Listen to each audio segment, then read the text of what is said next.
Hello, horror lover. Are you ready for a long night of nightmares? Before we begin, I want to ask you to subscribe to the channel, and especially leave a comment telling me which city you're watching from. I'd love to know. Click the like button, all of this because the crisp mountain air filled my lungs as I stepped out of my weathered Subaru Outback. I inhaled deeply, savoring the scent of pine and damp earth. This was why I came here, to escape the suffocating concrete jungle of Seattle and immerse myself in the raw beauty of the Pacific Northwest wilderness. I shouldered my backpack, its familiar weight a comfort, as I double-checked my supplies. Water bottles, energy bars, first aid kit, map, compass, and my trusty Swiss Army knife, all present and accounted for. I patted my pocket, feeling the reassuring bulk of my smartphone. Even though I knew there'd be no signal out here, its presence was a small comfort. "All right, Sarah," I muttered to myself. Time to conquer this trail. The trailhead loomed before me, a narrow path disappearing into the dense forest. Towering Douglas firs and western red cedars stretched skyward, their branches forming a cathedral-like canopy overhead. Shafts of early morning sunlight pierced through the foliage, creating a dappled pattern on the forest floor. I took my first steps onto the trail, the soft crunch of pine needles under my boots a satisfying sound. The forest embraced me, the sounds of civilization fading away with each step. Birds chirped their morning songs, and a gentle breeze rustled through the trees. As I hiked, my mind wandered to the events that led me here. The breakup with Mark, the stress of my job at the tech startup, the feeling of being trapped in a life that no longer fit. This solo hike was more than just a weekend getaway.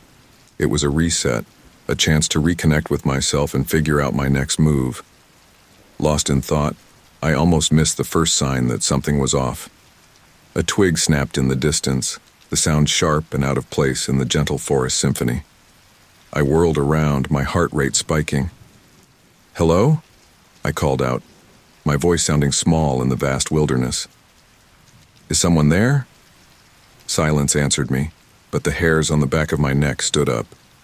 I peered into the thick underbrush, trying to catch a glimpse of whatever had made the noise. A deer, maybe? Or a black bear? I'd read up on wildlife encounters before the trip, but the reality of being alone in bear country suddenly felt much more daunting. After a tense moment, I shook my head, trying to laugh off my paranoia. "Get it together, Sarah. You're jumping at shadows now." I resumed hiking, but couldn't shake the feeling of unease that had settled over me.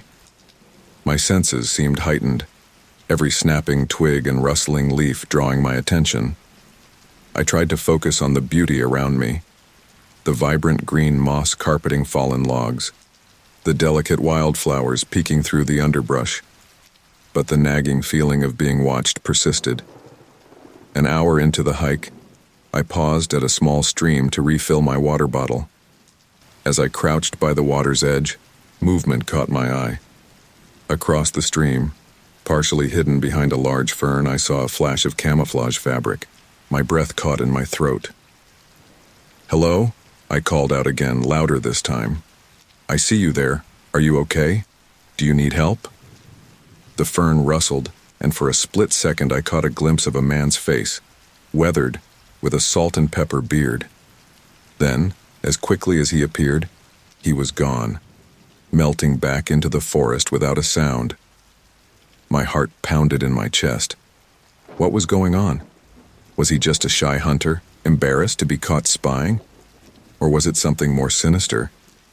I stood quickly, nearly dropping my water bottle in my haste. "Sir, please, I just want to talk."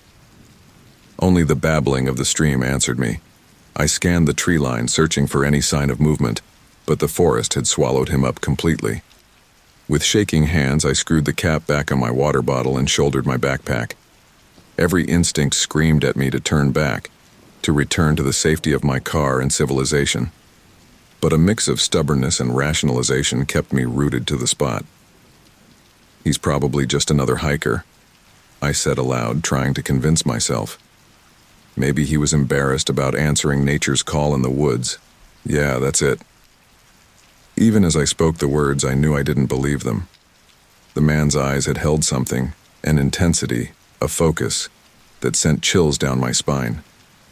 I pulled out my map, studying the trail ahead. The next landmark was a clearing about 2 miles further, with stunning views of the surrounding mountains. It was a popular spot for day hikers and should have other people around. Safety in numbers, right? Decision made, I set off at a brisk pace, no longer stopping to admire the scenery. Every sense was on high alert, scanning for signs of my mysterious watcher. The forest, which had seemed so welcoming earlier, now felt oppressive.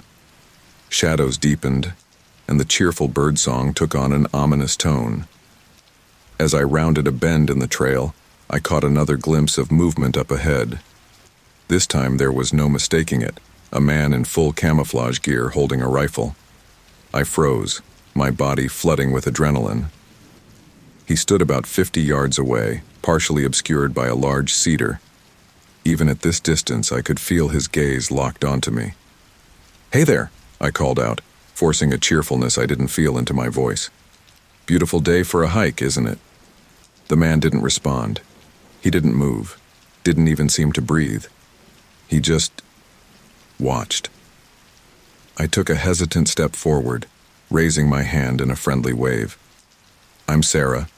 Are you out hunting?" I didn't think hunting season had started yet. Still no response. My forced smile faltered, and I felt the first tendrils of real fear creeping in. Something was very, very wrong here. "Look," I said, my voice shaking slightly. "I don't mean to bother you. I'm just going to continue on my way, okay?" I took another step forward, and that's when it happened. The man raised his rifle, not quite pointing it at me, but the threat was clear. My blood turned to ice. "Don't come any closer," he growled, his voice rough and low. I raised my hands instinctively, my mind racing. Was this a robbery? But I hadn't seen any cars at the trailhead, and I was a good 4 miles from the nearest road. How had he gotten out here? Okay, I said, trying to keep my voice calm. "I'm not moving. What do you want?" The man tilted his head, studying me with an unsettling intensity. "You shouldn't be here," he said finally. "These woods aren't safe." A hysterical laugh bubbled up in my throat.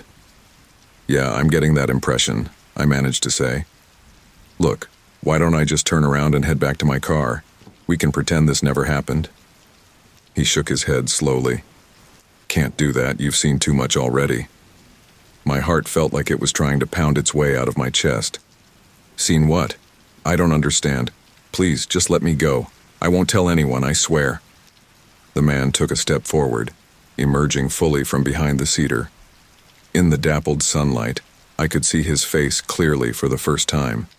His eyes were a pale, washed-out blue, filled with a mixture of determination and... was that sorrow? "I'm sorry," he said, and to my surprise, he actually sounded sincere. "But you're part of this now. You need to come with me." "Like hell I do," I spat, fear giving way to anger. In one fluid motion, I reached into my pocket and pulled out my phone, holding it up like a shield. "I'm calling for help." The man's expression didn't change. "No service out here, you know that." He was right, of course, but the motion had the desired effect. He was distracted for a split second, glancing at the phone. It was all the opening I needed. I turned and ran. I crashed through the underbrush, abandoning the trail in favor of the densest part of the forest. Branches whipped at my face, roots threatened to trip me, but I didn't slow down. Behind me I heard a bellow of rage, followed by the sound of pursuit. "You can't run forever," the man's voice echoed through the trees. "I know these woods better than anyone." Panic lent me speed I didn't know I possessed. I dodged around trees, leaped over fallen logs, my breath coming in ragged gasps. The only coherent thought in my mind was a mantra: run, hide, survive. As I ran, the reality of my situation crashed over me. I was alone in the wilderness, being hunted by a madman with a rifle. No one knew exactly where I was. No one would miss me for days. The forest blurred around me as tears streamed down my face. How had a simple hiking trip turned into this nightmare? And more importantly, How was I going to get out of it alive? The sound of rushing water reached my ears, a river, larger than the stream I'd stopped at earlier. If I could cross it, maybe I could throw off my pursuer. It was a desperate plan, but it was all I had. I burst out of the tree line onto a rocky riverbank. The water churned and frothed, swollen with spring runoff. It looked cold, dangerous. But behind me, I heard the crashing of someone moving through the underbrush. I was out of options. Taking a deep breath, I plunged into the icy water. The current immediately tried to sweep me off my feet, the weight of my backpack threatening to pull me under. I struggled forward, each step a battle against the raging river. Just as I reached the middle of the stream, a shout rang out behind me. I turned to see the man emerge from the forest, his rifle raised. "Stop!" he yelled, but his voice was nearly drowned out by the roar of the water. I didn't stop. With a final surge of energy, I pushed through the current, my feet finally finding purchase on the far bank. I scrambled up the rocky shore, not daring to look back. The forest swallowed me up once more, but this time, it felt like a protector rather than a threat. I ran until my lungs burned and my legs trembled, putting as much distance between myself and the river as possible. Finally, when I could run no more, I collapsed behind a large fallen tree, trying to muffle my gasping breaths. I strained my ears, listening for any sign of pursuit, but heard nothing beyond the normal sounds of the forest. As the adrenaline faded, the reality of my situation set in. I was lost, soaking wet, and being hunted by a madman in the wilderness. Night would fall in a few hours, and with it the temperature would drop dangerously low. I huddled against the log, shivering uncontrollably. Somehow I had to find my way back to civilization. But for now, all I could do was hide and pray that my pursuer hadn't managed to cross the river. As the shadows lengthened around me, one thought echoed in my mind. This was only the beginning of my fight for survival. The sun began its descent, painting the sky in fiery hues of orange and pink. Under different circumstances, I might have marveled at the beauty. Now, each fading ray of light only intensified my growing dread. I'd been moving for hours, pushing through exhaustion and fear. My clothes, still damp from the river crossing, clung uncomfortably to my skin. The temperature was dropping rapidly and I couldn't stop shivering. "Keep it together, Sarah," I muttered to myself, teeth chattering. "You've got to keep moving." But where? I had long since lost the trail, and in my panic, I hadn't paid attention to which direction I was running. The dense canopy overhead made it impossible to use the sun for navigation. I was well and truly lost. I paused, leaning against a massive Douglas fir to catch my breath. The forest was growing darker by the minute, shadows stretching like grasping fingers across the forest floor. Every snapping twig and rustling leaf sent my heart racing. Was it just the natural sounds of the woods? Or was he out there, hunting me? The thought spurred me into motion again. I couldn't afford to stay in one place for too long. Ignoring the protests of my aching muscles, I pushed on. As I walked, I tried to take stock of my situation. My backpack was gone, lost in the river crossing. With it went most of my supplies, my water, my food, my first aid kit. All I had left were the clothes on my back, my Swiss Army knife in my pocket, and my useless phone. I pulled out the phone, praying for a miracle. The screen lit up, momentarily blinding me in the growing darkness. No signal, of course, and the battery was down to 15%. "Damn it," I hissed, shoving the phone back into my pocket. The snap of a branch nearby froze me in my tracks. I held my breath, straining my ears. For a moment, there was only silence. Then, unmistakably, I heard it. Footsteps, mirroring my own, stopping when I stopped. Panic clawed at my throat. He had found me. Fighting every instinct that screamed at me to run, I forced myself to move slowly, quietly. I crouched low, using the underbrush for cover as I tried to put some distance between myself and the footsteps. The forest had come alive with nocturnal sounds, the hoot of an owl, the rustle of small animals in the undergrowth. But beneath it all, I could still hear him, the soft crunch of pine needles, the occasional snap of a twig. He was being careful, but not careful enough. My foot caught on an exposed root, and I stumbled, barely catching myself before I fell. The noise seemed deafening in the quiet forest. The footsteps behind me quickened. "I know you're out there." His voice rang out closer than I'd expected. "You can't hide forever." Terror gave me a fresh burst of energy. I abandoned all pretense of stealth and ran, crashing through the underbrush. Branches whipped at my face, leaving stinging scratches, but I didn't slow down. "Stop running!" he shouted. "I'm trying to help you." "Like hell you are!" I yelled back, surprising myself with my boldness. I heard him curse, followed by the sound of pursuit. He was faster than me, knowing the terrain better. I needed a plan, and fast. Up ahead, I spotted a fallen tree, its massive trunk creating a natural barrier. In the fading light, I could just make out a hollow space beneath it. Without hesitation, I dove for it.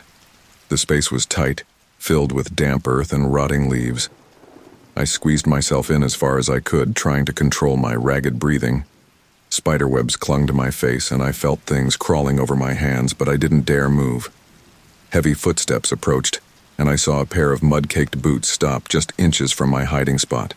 My heart was pounding so hard I was sure he must be able to hear it. Come out, wherever you are," he called, his voice a chilling sing-song. "You're only making this harder on yourself." I pressed a hand to my mouth, stifling a whimper. The boots turned slowly, scanning the area. A beam of light swept across the forest floor. He had a flashlight. "Listen," he said, his voice softer now. "I know you're scared, but you don't understand what's happening here. There are things in these woods, things you can't even imagine. I'm not your enemy." Despite my terror, curiosity pricked at me. What was he talking about? What could possibly justify hunting a person through the woods? The light swept closer to my hiding spot. I held my breath, pressing myself further into the damp earth. Please, please don't let him find me. For a heart-stopping moment, the beam of light illuminated the hollow where I was hidden. I squeezed my eyes shut, certain that at any second, rough hands would drag me out of my sanctuary. But the moment passed. The light moved on, and after what felt like an eternity, the boots walked away. I stayed frozen in place, hardly daring to breathe. Was it a trick? Was he waiting nearby for me to emerge? Minutes ticked by, each one feeling like an hour. Gradually, the normal sounds of the forest resumed, crickets chirping, an owl hooting in the distance. Still, I didn't move. It wasn't until my muscles started cramping from being in such a tight space that I finally, cautiously, began to extract myself from the hollow. Every movement was agonizingly slow, my ears straining for any sound out of place. As I emerged, the full darkness of night hit me. The forest that had seemed so beautiful this morning was now a landscape of menacing shadows. The moon just past full provided some light, but it was filtered through the canopy, creating confusing patterns of light and dark. I stood on shaky legs, brushing off layers of dirt and who knew what else. Now what? I was still hopelessly lost, and now it was dark. The temperature had dropped significantly, and my damp clothes offered little protection against the chill. A distant howl made me jump. Wolves? No, probably coyotes. But the sound was a stark reminder that my pursuer wasn't the only danger in these woods. I needed to find shelter, someplace defensible where I could rest and try to figure out my next move. But every shadow looked like a hiding place for my hunter, every sound a potential threat. Taking a deep breath, I picked a direction at random and started walking. My pace was slower now, partly from exhaustion and partly from the need to move quietly. Every few steps I paused to listen, terrified of hearing those mirroring footsteps again. As I walked, my mind raced, trying to make sense of the situation. Who was this man? What did he mean about things in these woods? Was he some sort of deranged survivalist? Or was there something else going on here? Lost in thought, I almost missed the change in terrain. The ground beneath my feet had become rockier, sloping upward. I looked up, squinting in the dim moonlight. The trees were thinning out, giving way to a rocky outcropping. Hope flared in my chest. Higher ground meant a better view of my surroundings. Maybe I'd be able to spot lights from a road or town. And if there were caves... I scrambled up the slope, my tired legs protesting every step. The rocks were slick with moss, and more than once I nearly lost my footing, but the promise of potential safety drove me onward. As I neared the top of the outcropping, a gust of wind nearly knocked me off my feet. I was above the tree line now, exposed to the elements. But the view, even in the darkness, it was breathtaking. Moonlight silvered the tops of the trees stretching out below me, an ocean of green as far as the eye could see. In the far distance, I could make out the snow-capped peaks of mountains, but no lights, no signs of civilization anywhere. The realization hit me like a physical blow. I was truly in the middle of nowhere. No one knew where I was. No one was coming to save me. For the first time since this nightmare began, I allowed myself to break down. I sank to my knees on the cold stone, sobs racking my body. "Help!" I screamed into the void, my voice echoing off the rocks. "Somebody help me!" Only the wind answered, carrying away my cries. I don't know how long I sat there, alternating between sobbing and shouting for help. Eventually, physical exhaustion won out over emotional distress. I had to move, had to find shelter before I froze or before he found me again. Wiping my eyes, I forced myself to focus. The rocky outcropping continued upward, and in the moonlight I could just make out what looked like a dark opening. A cave? It was risky. Caves meant potential encounters with wildlife, but it would provide shelter from the wind and a defensible position. Decision made, I began to climb. The ascent was treacherous. The rocks were sharp, cutting into my hands as I pulled myself up. One wrong move and I'd fall, possibly to my death. But the promise of safety drove me onward.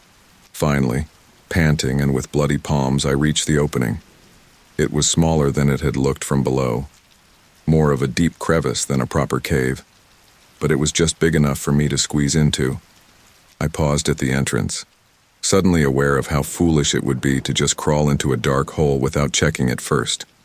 What if there was a bear or a mountain lion? "Hello?" I called softly into the darkness. "Any, animals in there?" Silence answered me. Taking a deep breath, I pulled out my phone. The battery was critically low now, but I needed the light. I turned on the flashlight function and shone it into the crevice. The beam illuminated bare rock, with no signs of animal habitation. It was shallow, only extending about 10 feet back, but it was dry and out of the wind. It would do. I crawled in, my body screaming in protest at the movement. Once inside, I wedged myself as far back as I could, using the rock walls to prop myself up in a sitting position. It wasn't comfortable, but it was the safest I'd felt since this ordeal began. As my breathing slowed and my eyes adjusted to the darkness, the events of the day crashed over me. I had been stalked, chased, and nearly caught by a madman with a gun. I was lost in the wilderness with no supplies, and no one knew where I was. But I was alive. I had escaped, had found shelter. Tomorrow I would find my way out of this.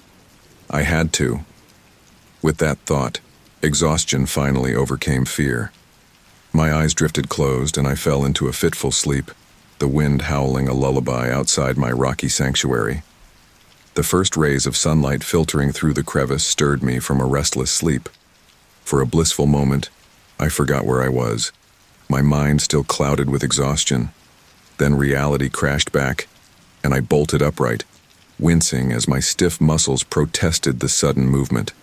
"Ow, ow, ow," I hissed, slowly stretching out my limbs. Every part of me ached, a testament to yesterday's ordeal. I crawled to the entrance of my makeshift shelter, blinking in the harsh morning light. The view that had been obscured by darkness last night now stretched out before me in all its wild beauty. Miles of dense forest rolled away to the horizon, broken only by the occasional rocky outcropping or glint of a distant river. It was breathtaking. It was terrifying. Somewhere in that vast expanse of wilderness, a madman with a gun was hunting me, and I had no idea which direction led to safety. My stomach growled loudly, a painful reminder that I hadn't eaten since yesterday morning. My throat was parched, lips cracked from dehydration. I needed food, water, and a plan, in that order. "Okay, Sarah," I muttered to myself. First things first. Water. I scanned the landscape, searching for any sign of a stream or spring. There, about half a mile down the slope, I could see a glint of water through the trees. It wasn't ideal. Going down meant losing my vantage point. But without water, I wouldn't last long enough for it to matter. Decision made, I began my descent. The going was slow. My body was stiff from the cold night, and every movement sent jolts of pain through my overworked muscles. But the promise of water drove me onward. As I neared the bottom of the slope, the forest closed in around me once more. The familiar sense of claustrophobia crept in, every shadow potentially hiding my pursuer. I paused frequently, straining my ears for any sound out of place. Finally, I reached the stream. It was small, barely more than a trickle over moss-covered rocks, but the sight of it nearly brought me to tears. I fell to my knees at the water's edge, cupping my hands to bring the cool, clear liquid to my parched lips. It was the best thing I'd ever tasted. After quenching my thirst, I sat back on my heels, considering my next move. I needed to find food, but more importantly, I needed to find my way back to civilization. The stream could help with both.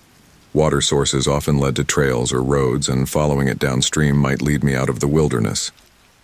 A twig snapped behind me. I whirled around, heart pounding. There, not 20 feet away, stood a massive black bear. Time seemed to freeze. The bear regarded me with curious eyes, its nose twitching as it caught my scent. I remained perfectly still, remembering the wildlife safety briefings I'd ignored at the trailhead. "Don't run. Make yourself look big. Back away slowly." Slowly, I began to rise, trying to appear as large as possible. "Hey there, big guy," I said, my voice shaking. "I'm just passing through. No need to." The bear huffed, taking a step forward. Panic surged through me. All thoughts of proper bear safety flew out of my head. I turned and ran. Crashing through the underbrush, I could hear the bear behind me. Was it chasing me or just startled into motion? I didn't dare look back to check. "Help!" I screamed, knowing it was useless but unable to stop myself. "Somebody help me!" A root caught my foot, and I went down hard. The breath knocked out of me. I scrambled to turn over, certain I was about to feel teeth and claws tearing into me. Instead, I heard a shout and the crack of a gunshot. The bear, which had indeed been charging after me, skidded to a halt. Another shot rang out, this one striking the ground near the bear's feet. With a roar of confusion and fear, the massive animal turned and lumbered off into the forest. I lay there gasping for breath, my mind struggling to process what had just happened. Slowly, I became aware of footsteps approaching. A shadow fell over me. "Are you hurt?" I looked up into the weathered face of my pursuer. He stood over me, rifle in hand, his pale blue eyes scanning me for injuries. "You," I gasped. "You saved me?" He nodded curtly. "Can you stand?" I tried to push myself up, but my arms gave out. The adrenaline was fading, leaving me weak and shaky. I don't think so." Without a word, he slung his rifle over his shoulder and bent down, scooping me up as if I weighed nothing. I was too exhausted to protest. "My camp's not far," he said, starting to walk. "We need to get you warm and check for injuries." I knew I should be afraid. This was the man who had been hunting me, who had terrified me beyond reason. But in that moment, held securely in his arms, I felt an overwhelming sense of relief. "Why?" I managed to ask. "Why did you save me?" I thought you wanted to kill me." He looked down at me, his expression unreadable. "I told you before, I'm not your enemy." We walked in silence for a while. The only sounds are breathing and the crunch of leaves underfoot. I tried to stay alert, to memorize the path we were taking, but exhaustion was quickly overtaking me. Just as I was about to drift off, we emerged into a small clearing. A canvas tent was set up near the center, with a neatly organized campsite around it. He carried me to a log by a cold fire pit and set me down gently. "Wait here," he said, as if I could go anywhere. He disappeared into the tent, emerging a moment later with a first aid kit and a canteen. As he began to clean and bandage the various cuts and scrapes I'd accumulated, I studied him more closely. His hands, though calloused and scarred, were gentle. His face, which had seemed so menacing before, now just looked tired and sad. "What's your name?" I asked softly. He paused in his ministrations, seeming to debate whether to answer. "John," he said finally. "John Hawkins." "I'm Sarah," I offered. "Sarah Linden." Why were you chasing me, John?" John sighed, sitting back on his heels. "It's complicated. There are things in these woods. Things that most people don't know about. Dangerous things. When I saw you on the trail, I knew you were in danger. I tried to warn you off, but I ran," I finished, "because you were pointing a gun at me." He had the grace to look sheepish. "Yeah, that wasn't my best move. I'm not great with people these days." 100 questions swirled in my mind, but before I could voice any of them, my stomach let out an embarrassingly loud growl. John's lips twitched in what might have been a smile. "When's the last time you ate?" "Yesterday morning," I admitted. He nodded, standing up. "Let's get some food in you. Then we can talk." As John busied himself starting a fire and preparing what smelled like some kind of stew, I found myself relaxing despite the strangeness of the situation. The warmth of the fire, the promise of food, and the simple relief of not being alone anymore were overwhelming. "Here," John said, handing me a steaming bowl. "Careful, it's hot." I took a cautious sip. The stew was rich and flavorful, chunks of what tasted like rabbit swimming in a savory broth. I hadn't realized how hungry I was until that first taste hit my tongue. I devoured the bowl in minutes. John watched me eat with an amused expression. "There's more if you want it." I nodded eagerly, holding out my bowl for seconds.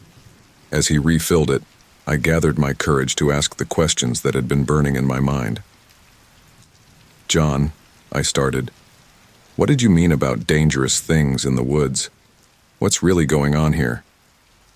He sighed heavily, settling back on his log with his own bowl of stew.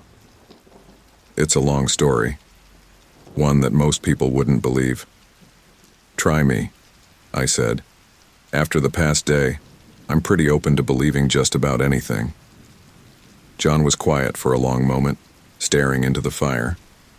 When he spoke, his voice was low and intense. 5 years ago, I was a park ranger in these parts. Loved my job, loved these woods. Then one day I saw something that shouldn't exist. At first I thought I was going crazy, but then I saw it again, and again. He paused, his eyes distant with memory. I tried to tell my superiors, but they thought I was nuts. Put me on leave, suggested I see a therapist. But I knew what I'd seen was real, so I quit my job, moved out here full-time to investigate. "What?" I asked, leaning forward. "What did you see?" John's eyes met mine, and I saw a mixture of fear and determination in them. Creatures. Not animals, not anything natural. They look almost human, but wrong. They move in ways that shouldn't be possible. And they're dangerous. They've been taking people for years, but the authorities cover it up, write it off as animal attacks or people getting lost in the woods. I sat back, my mind reeling. It sounded insane. But the conviction in John's voice, the haunted look in his eye, could it be true? "So, yesterday, when you saw me on the trail," he nodded, "I knew you were in danger. These things, they're drawn to outsiders. I tried to scare you off, to make you leave the woods. When that didn't work, I figured the only way to keep you safe was to bring you to my camp. But I screwed it up. made you think I was the threat. And now? I asked, my voice barely above a whisper. What happens now? John's expression hardened. Now, we get you out of these woods. It's not safe for you here. I'll guide you back to the trailhead. Make sure you get out safely. But what about you? You can't stay out here alone, hunting these things. He smiled, but it didn't reach his eyes. It's my mission now. Someone has to protect people from what's out there. As if on cue, a howl echoed through the forest. It wasn't like anything I'd ever heard before, not quite wolf, not quite human. The sound sent chills down my spine. John was on his feet in an instant, rifle in hand. We need to move now. As I scrambled to my feet, I realized that my ordeal was far from over. In fact, it might have only just begun. The eerie howl still echoed in my ears as John hurriedly packed up the camp. His movements were swift and practiced, breaking down the tent and stuffing supplies into a large backpack with military precision. Here, he said, tossing me a smaller pack. Emergency supplies, water, food, first aid kit. Don't lose it. I caught the pack, surprised by its weight. John, wait. We can't just... No time! He cut me off, his voice tense. We need to move. Now. Another howl pierced the air, closer this time. It was joined by a second, then a third. The sound sent shivers down my spine. They were like nothing I'd ever heard before. Not quite animal, not quite human. John slung his larger pack over his shoulders and grabbed his rifle. Stay close to me. Move quietly, and if I tell you to run, you run. Got it? I nodded, my throat too dry to speak. The reality of the situation was sinking in, and terror threatened to overwhelm me. But as John set off into the forest, I forced my legs to move, following close behind him. We moved swiftly through the underbrush, John setting a punishing pace. Every snapping twig, every rustle of leaves had me jumping, certain that we were about to be attacked by whatever those things were. After what felt like hours, but was probably only about 30 minutes, John held up a hand, signaling for us to stop. He cocked his head, listening intently. I strained my ears, but heard nothing beyond the usual forest sounds and my own pounding heart. They're circling, John murmured, his voice barely above a whisper, trying to cut us off from the trail. How can you tell? I whispered back. He tapped his ear. Years of practice. They're smart, coordinated, not like any normal predator. A twig snapped somewhere to our left. John's rifle was up in an instant, scanning the tree line. I pressed closer to him, my eyes darting frantically from shadow to shadow. John, I breathed. What exactly are these things? He was quiet for a long moment, his eyes never stopping their vigilant sweep of our surroundings. When he spoke, his voice was low and intense. I don't know for sure. Some kind of cryptid, I guess you'd call it. They look almost human, but wrong. Longer limbs, joints that bend in ways they shouldn't. And their faces. He shuddered. Let's just say you don't want to see them up close. Another howl split the air, this one so close it made me jump. It was answered by several others, forming a chilling chorus that seemed to come from all around us. Shit, John muttered. They're closer than I thought. We need to move fast.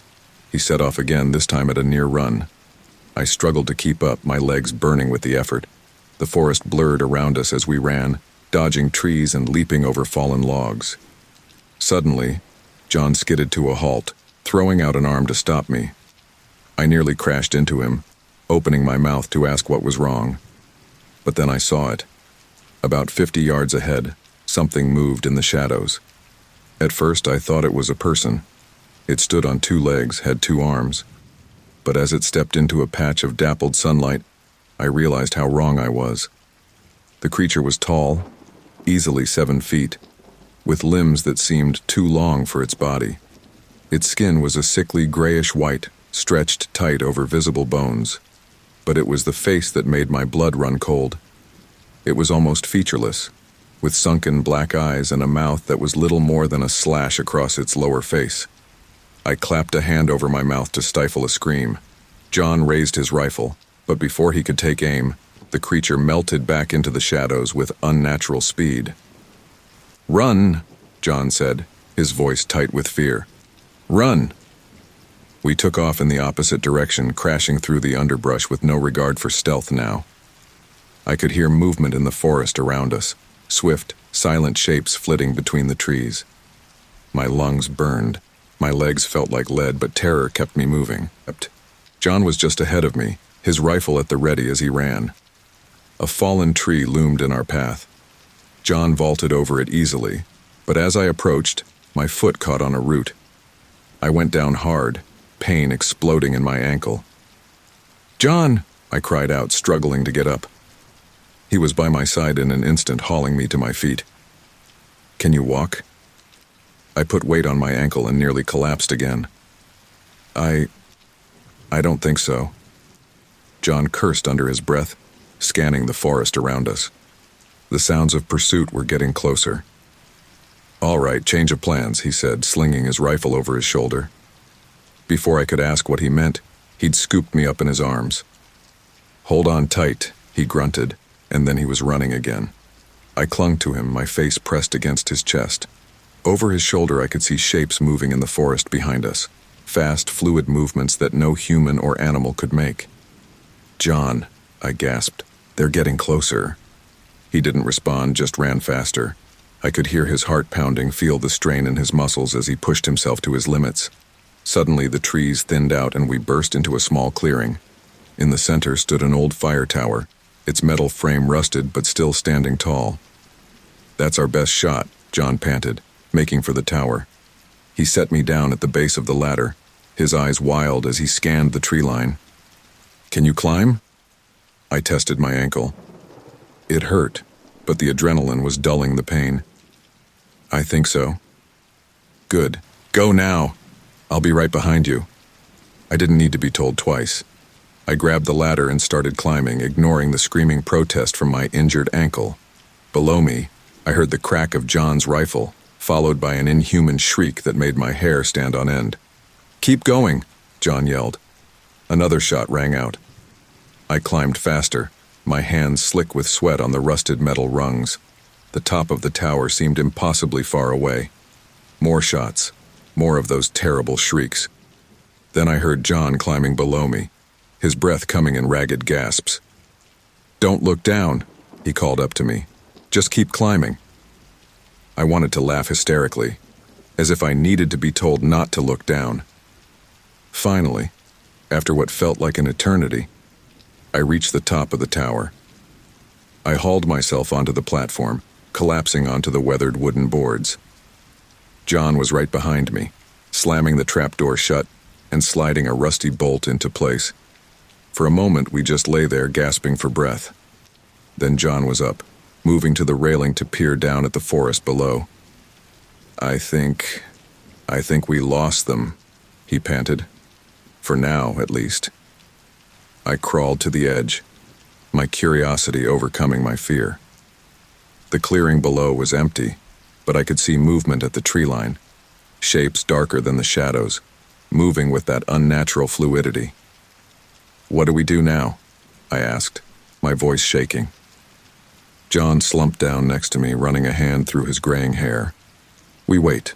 They don't like heights and they're not great climbers. We should be safe up here until daylight." And then? He met my eyes, his expression grim.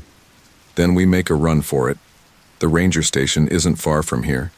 If we can make it there, we can call for help." I nodded, trying to ignore the voice in my head that was screaming about how impossible this all was. Monsters in the woods. A crazed ex-ranger turned monster hunter. Me, caught in the middle of it all. As the adrenaline faded, the pain in my ankle came roaring back. I winced, trying to find a more comfortable position. John noticed, his face softening with concern. "Let me take a look at that." He gently examined my ankle, his touch surprisingly gentle for such calloused hands. "It's not broken, just a bad sprain. We'll wrap it up, but you're going to have a hell of a time walking tomorrow." As he worked on bandaging my ankle with supplies from his pack, I found myself studying him. In the fading light, the lines on his face seemed deeper, the gray in his hair more pronounced. How long had he been out here, fighting this lonely battle? "John," I said softly, "how do you do it? How do you live like this, knowing what's out there?" He was quiet for a long moment, his hands stilling on my ankle. When he spoke, his voice was heavy with a sadness that seemed to go bone deep. "Someone has to," he said simply. "These things, they've been taking people for years. Hikers, campers, even locals who venture too far into the deep woods. The authorities either don't believe it or are covering it up. If I don't stop them, who will?" I thought about arguing, about telling him it wasn't his responsibility, but the determination in his eyes stopped me. This was a man who had found his purpose, however grim it might be. "What about you?" he asked, finishing with my ankle and sitting back. "What's your story? What brought you out to these woods alone?" I laughed, but there was no humor in it. Would you believe I was trying to find myself? Bad breakup, soul-crushing job. I thought a solo hiking trip would help me figure things out. Guess I got more than I bargained for. John's lips twitched in what might have been a smile. Life has a way of doing that. We lapsed into silence, the weight of our situation settling over us like a heavy blanket. Below, I could still hear those things moving in the forest, their occasional howls sending shivers down my spine.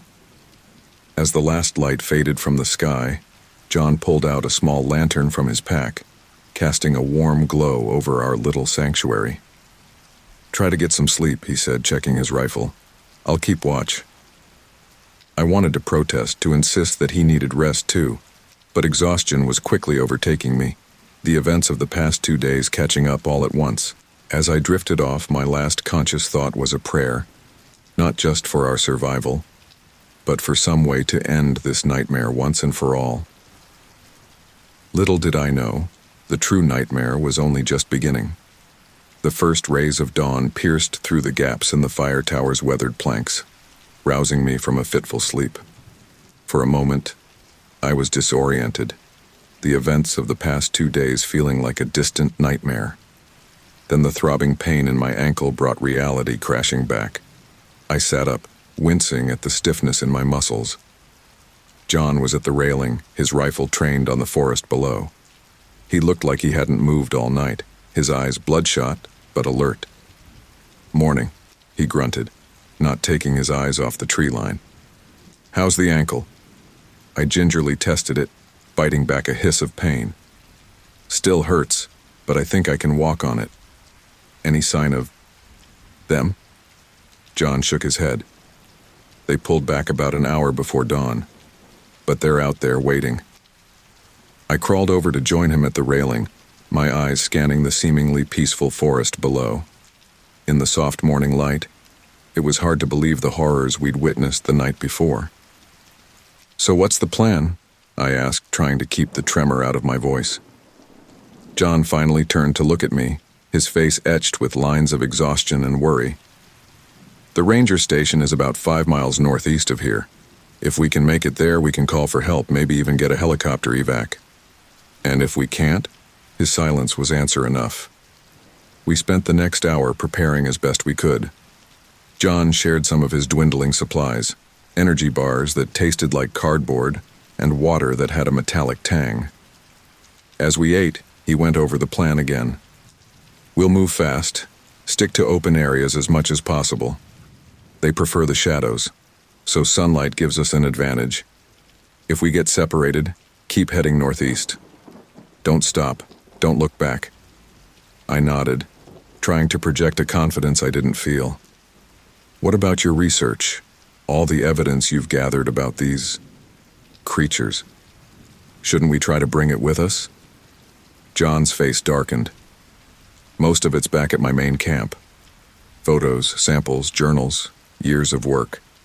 But getting you out safely is more important." The selflessness of his statement struck me. This man, who I'd feared as a threat not 2 days ago, was willing to sacrifice everything to save me. As the sun climbed higher, casting long shadows across the clearing, John decided it was time to move. We descended the tower slowly, my injured ankle making each step on the metal rungs a challenge. When we reached the bottom, John paused, his rifle at the ready as he scanned our surroundings. The forest was eerily quiet. No birdsong, no rustling of small animals in the underbrush. It was as if the whole woods were holding its breath. "Stay close," John murmured, and we set off. The first mile was agonizing. Every step sent jolts of pain up my leg, and the uneven forest floor was treacherous. John set a grueling pace, but I bit back my complaints, knowing that speed was our best chance of survival. As we moved, John kept up a steady stream of information, his voice low and intense. "They hunt by sound and movement more than sight. Their eyes aren't great in daylight. If you hear something, freeze. Don't run unless I tell you to." I absorbed every word, clinging to his knowledge like a lifeline. We had just crossed a small stream when John suddenly held up a hand, signaling for silence. I froze, my heart pounding so loud I was sure it would give us away. Then I heard it, a soft, rhythmic clicking sound, like someone rapidly tapping their fingernails on wood. It was coming from the dense underbrush to our right. John raised his rifle, his eyes scanning the foliage. I held my breath, every muscle in my body tensed to run. The clicking grew louder, closer. A branch snapped. "Run!" John yelled, and I didn't need to be told twice. I took off, ignoring the screaming pain in my ankle. Behind me, I heard John's rifle crack once, twice, followed by an inhuman shriek that made my blood run cold. I ran blindly, branches whipping at my face, roots threatening to trip me at every step. I could hear John behind me, yelling for me to keep going. Suddenly, the ground dropped away beneath me. I tumbled down a steep embankment, leaves and twigs scratching at my skin as I rolled. I came to a stop at the bottom, the wind knocked out of me. Dazed, I looked up to see John sliding down the embankment after me, his face a mask of panic. "Get up," he shouted. "We have to move." He hauled me to my feet and we were running again. The pain in my ankle was excruciating now, but fear gave me strength I didn't know I had. We burst out of the trees into a small meadow. In the center stood a dilapidated wooden structure, the ranger station. "There," John pointed. "Go." We sprinted across the open ground, the tall grass whipping at our legs. Behind us, I could hear crashing in the underbrush. They were close. We reached the station, John slamming into the door with his shoulder. It gave way with a splintering crack and we tumbled inside. "Help me," John grunted, already pushing a heavy desk across the doorway. I threw my weight against it, and together we managed to barricade the entrance. For a moment, we stood there, gasping for breath. Then a heavy thud against the outer wall made us both jump. "The radio," John said, moving deeper into the station. "There has to be a radio here." I followed him, my eyes darting to the windows. The glass was dirty and cracked, but intact. Outside, I could see shapes moving, circling the building. John was tearing through drawers and cabinets, muttering curses under his breath. "It has to be here somewhere." Another thud, this one hard enough to shake dust from the rafters. I could hear that clicking sound again, coming from multiple directions now. "John," I said, my voice shaking, "I don't think we have much time." He ignored me, his search growing more frantic. I tried to help, but my hands were trembling so badly I could barely open the drawers. A window shattered in another room, the sound of breaking glass followed by that terrible clicking noise. They were inside. "John!" I cried out, genuine panic setting in. "Got it!" he shouted triumphantly, holding up an old but serviceable-looking radio. He quickly turned it on, fiddling with the dials. "This is John Hawkins, requesting immediate evacuation from Ranger Station 17 in the Olympic National Forest. We are under attack by hostile entities. I repeat, we are under attack." Static was the only response. John repeated his message, desperation creeping into his voice. I backed away from the doorway leading to the other room, grabbing a broken chair leg to use as a weapon. The clicking was getting closer. "Please," John was practically begging now, "if anyone can hear this, we need help." Suddenly, a voice crackled through the static. "This is Forest Service Dispatch. We read you, Ranger Station 17. Can you verify your situation? John's face lit up with relief. This is John Hawkins, former ranger. I have a civilian with me. We're trapped by hostile entities. We need immediate evac, preferably by air. These things are like nothing you've ever seen before. There was a pause, then, copy that, Hawkins. We're dispatching a helicopter to your location, ETA 20 minutes. Can you hold out that long? John looked at me, then at the doorway where shadows were now moving. We'll have to. Please hurry. He set the radio down, moving to join me by the doorway. We just need to hold them off for 20 minutes. We can do this. I wanted to believe him, but the terror clawing at my throat made it hard to think positively. What's the plan? John hefted his rifle. We make our stand here. Use anything you can as a weapon. Remember, they don't like bright light. If we can... He was cut off as one of the creatures suddenly appeared in the doorway. Up close, it was even more terrifying than I remembered.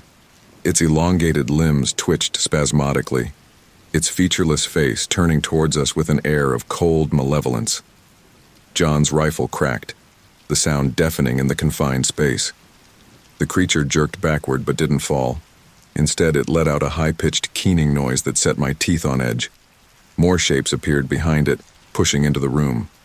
John fired again and again, each shot finding its mark but seeming to do little more than annoy the creatures. I swung my makeshift club at the nearest one, feeling a jolt up my arm as it connected. The creature barely seemed to notice, its arm shooting out with impossible speed to grab my wrist. I screamed more in terror than pain as its cold, clammy fingers closed around my arm. Its strength was incredible, and I felt myself being pulled towards its gaping maw. "Sarah!" John shouted. I saw him swing his now empty rifle like a club, smashing it into the creature's head. It released me, staggering back. We retreated to the far corner of the room, the creatures advancing slowly, almost lazily. They knew we were trapped. "The windows!" John gasped. "We need to break the windows, let in more light." I nodded, understanding his plan. Using my chair leg, I smashed the nearest window, shards of glass flying everywhere. Sunlight flooded in, and the creatures nearest to it recoiled, that strange clicking noise rising to a fever pitch.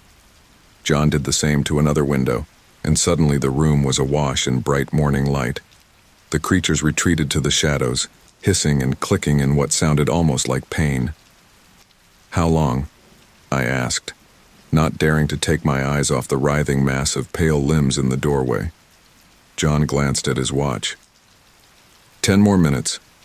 We just need to hold out for 10 more minutes. Those 10 minutes were the longest of my life. We stood there, weapons raised, as the creatures tested the boundaries of the sunlight, occasionally darting forward only to retreat with inhuman shrieks. Just when I thought I couldn't take the tension anymore, I heard it. The distant thrum of helicopter blades. "They're here!" I cried out, relief washing over me. The sound grew louder, and I saw the creatures becoming agitated, their movements more frenzied. Suddenly, a spotlight beam cut through one of the broken windows, sweeping across the room.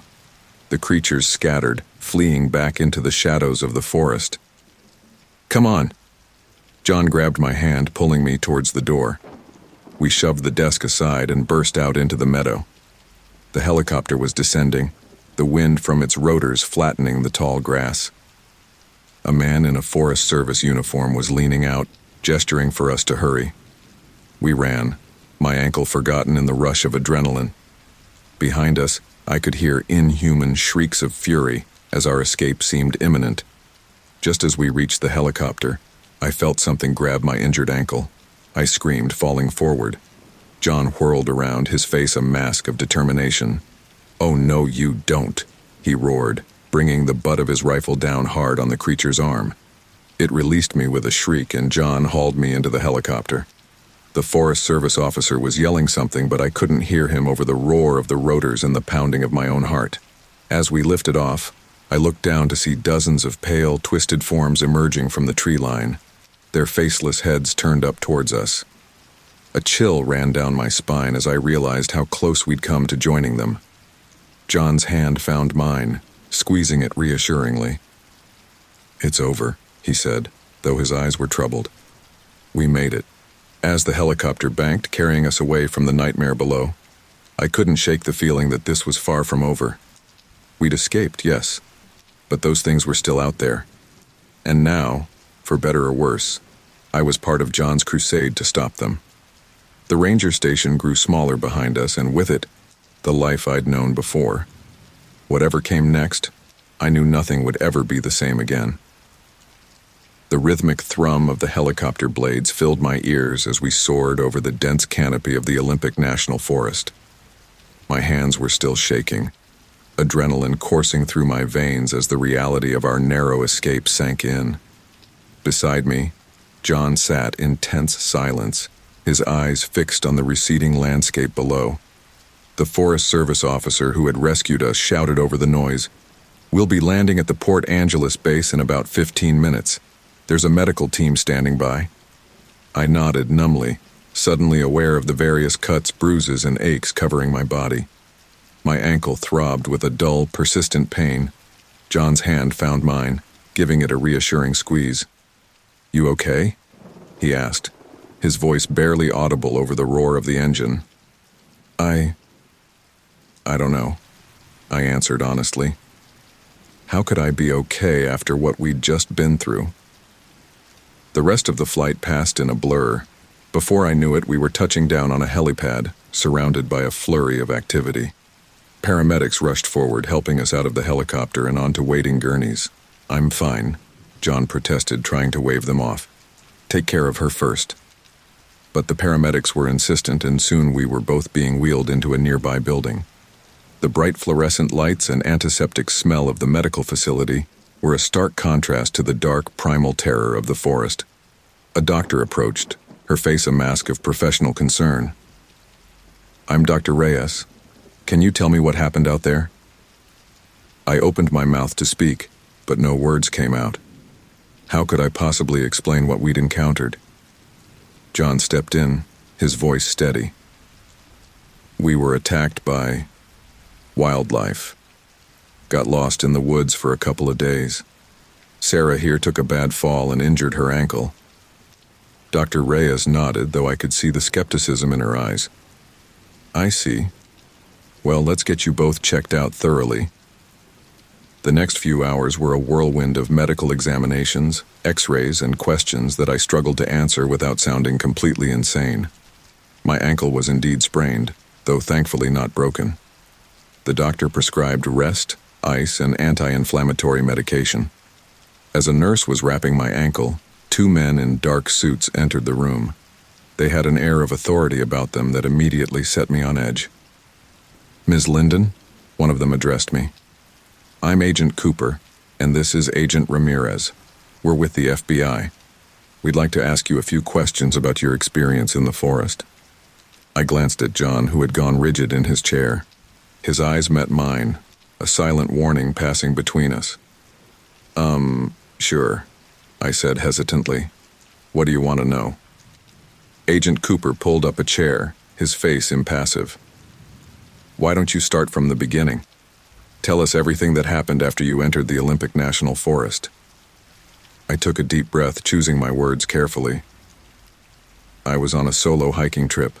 I got lost, twisted my ankle. John found me and helped me get to the ranger station where we called for help. That's pretty much it." Agent Ramirez raised an eyebrow. "And the hostile entities mentioned in the distress call?" My heart raced. I don't know what you're talking about. We were scared, exhausted. Maybe we saw some animals and overreacted?" The agents exchanged a look that I couldn't quite interpret. Agent Cooper leaned forward, his voice low and intense. "Ms. Linden, we know there's more to this story. We've been monitoring that area for unusual activity for some time now. Anything you can tell us, no matter how strange it might seem, could be crucial." I felt trapped, torn between the truth and the fear of sounding completely insane. John cleared his throat, drawing the agent's attention. "If you've been monitoring the area," he said gruffly, "then you already know what's out there. You're just looking for confirmation." Agent Cooper's eyes narrowed. And you are? John Hawkins, former ranger. I've been tracking these things for years, trying to warn people, trying to stop them, but nobody would listen. The room fell silent for a moment, the tension palpable. Finally, Agent Ramirez spoke. Mr. Hawkins, we're going to need you to come with us for a more detailed debriefing. John stood up, his posture defiant. I'm not going anywhere without Sarah. She's seen them too. She deserves to know the truth. I found my voice at last. He's right. I want to know what's really going on.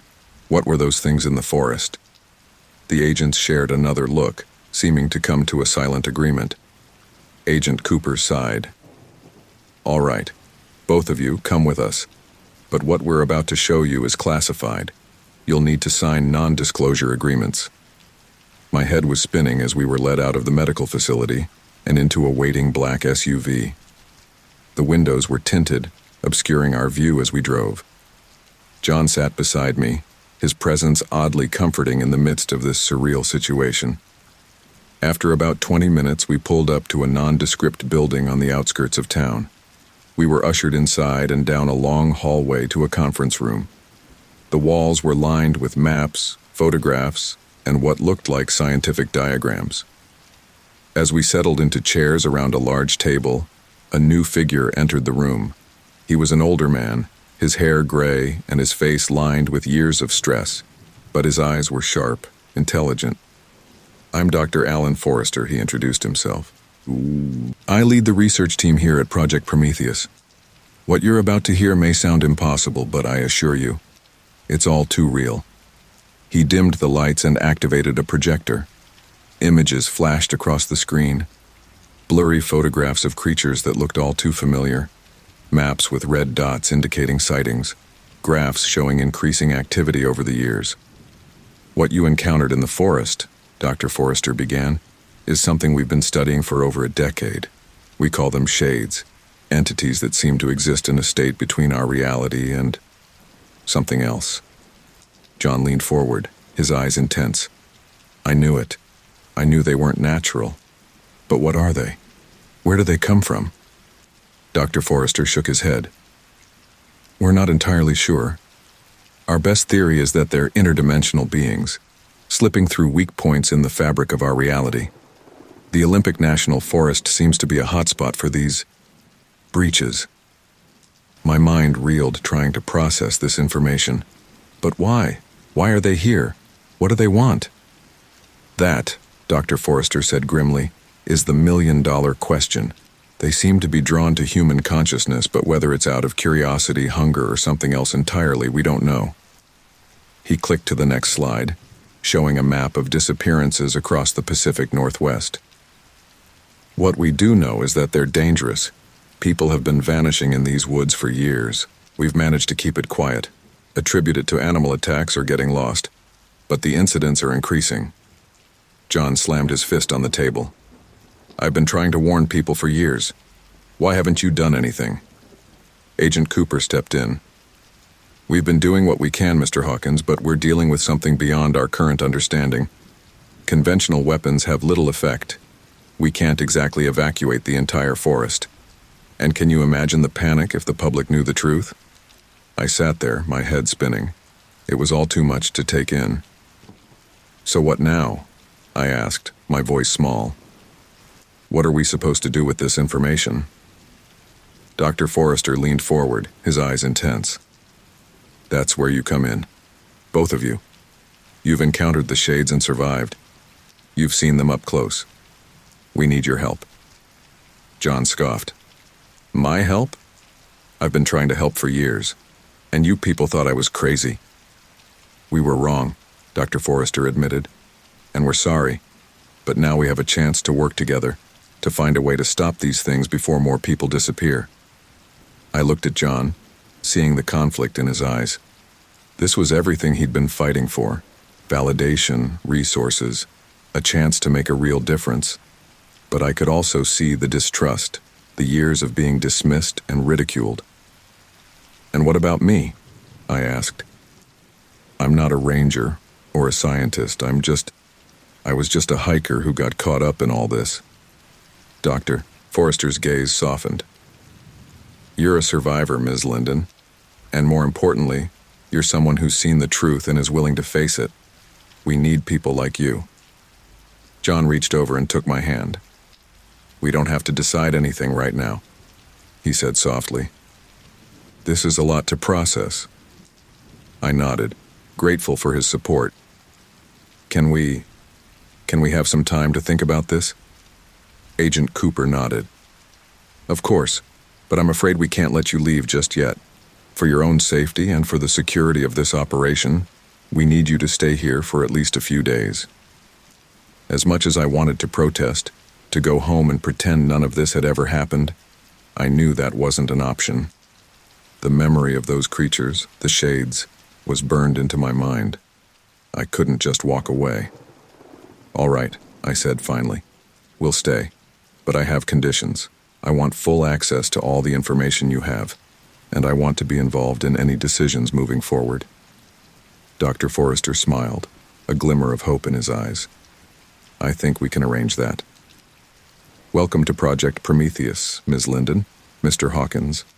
I have a feeling this is the beginning of a very interesting partnership. As we were led out of the conference room to our temporary quarters, I couldn't shake the feeling that my life had irrevocably changed. The world I thought I knew had been turned upside down, revealing horrors beyond imagination. But with that terror came a sense of purpose, a chance to make a difference.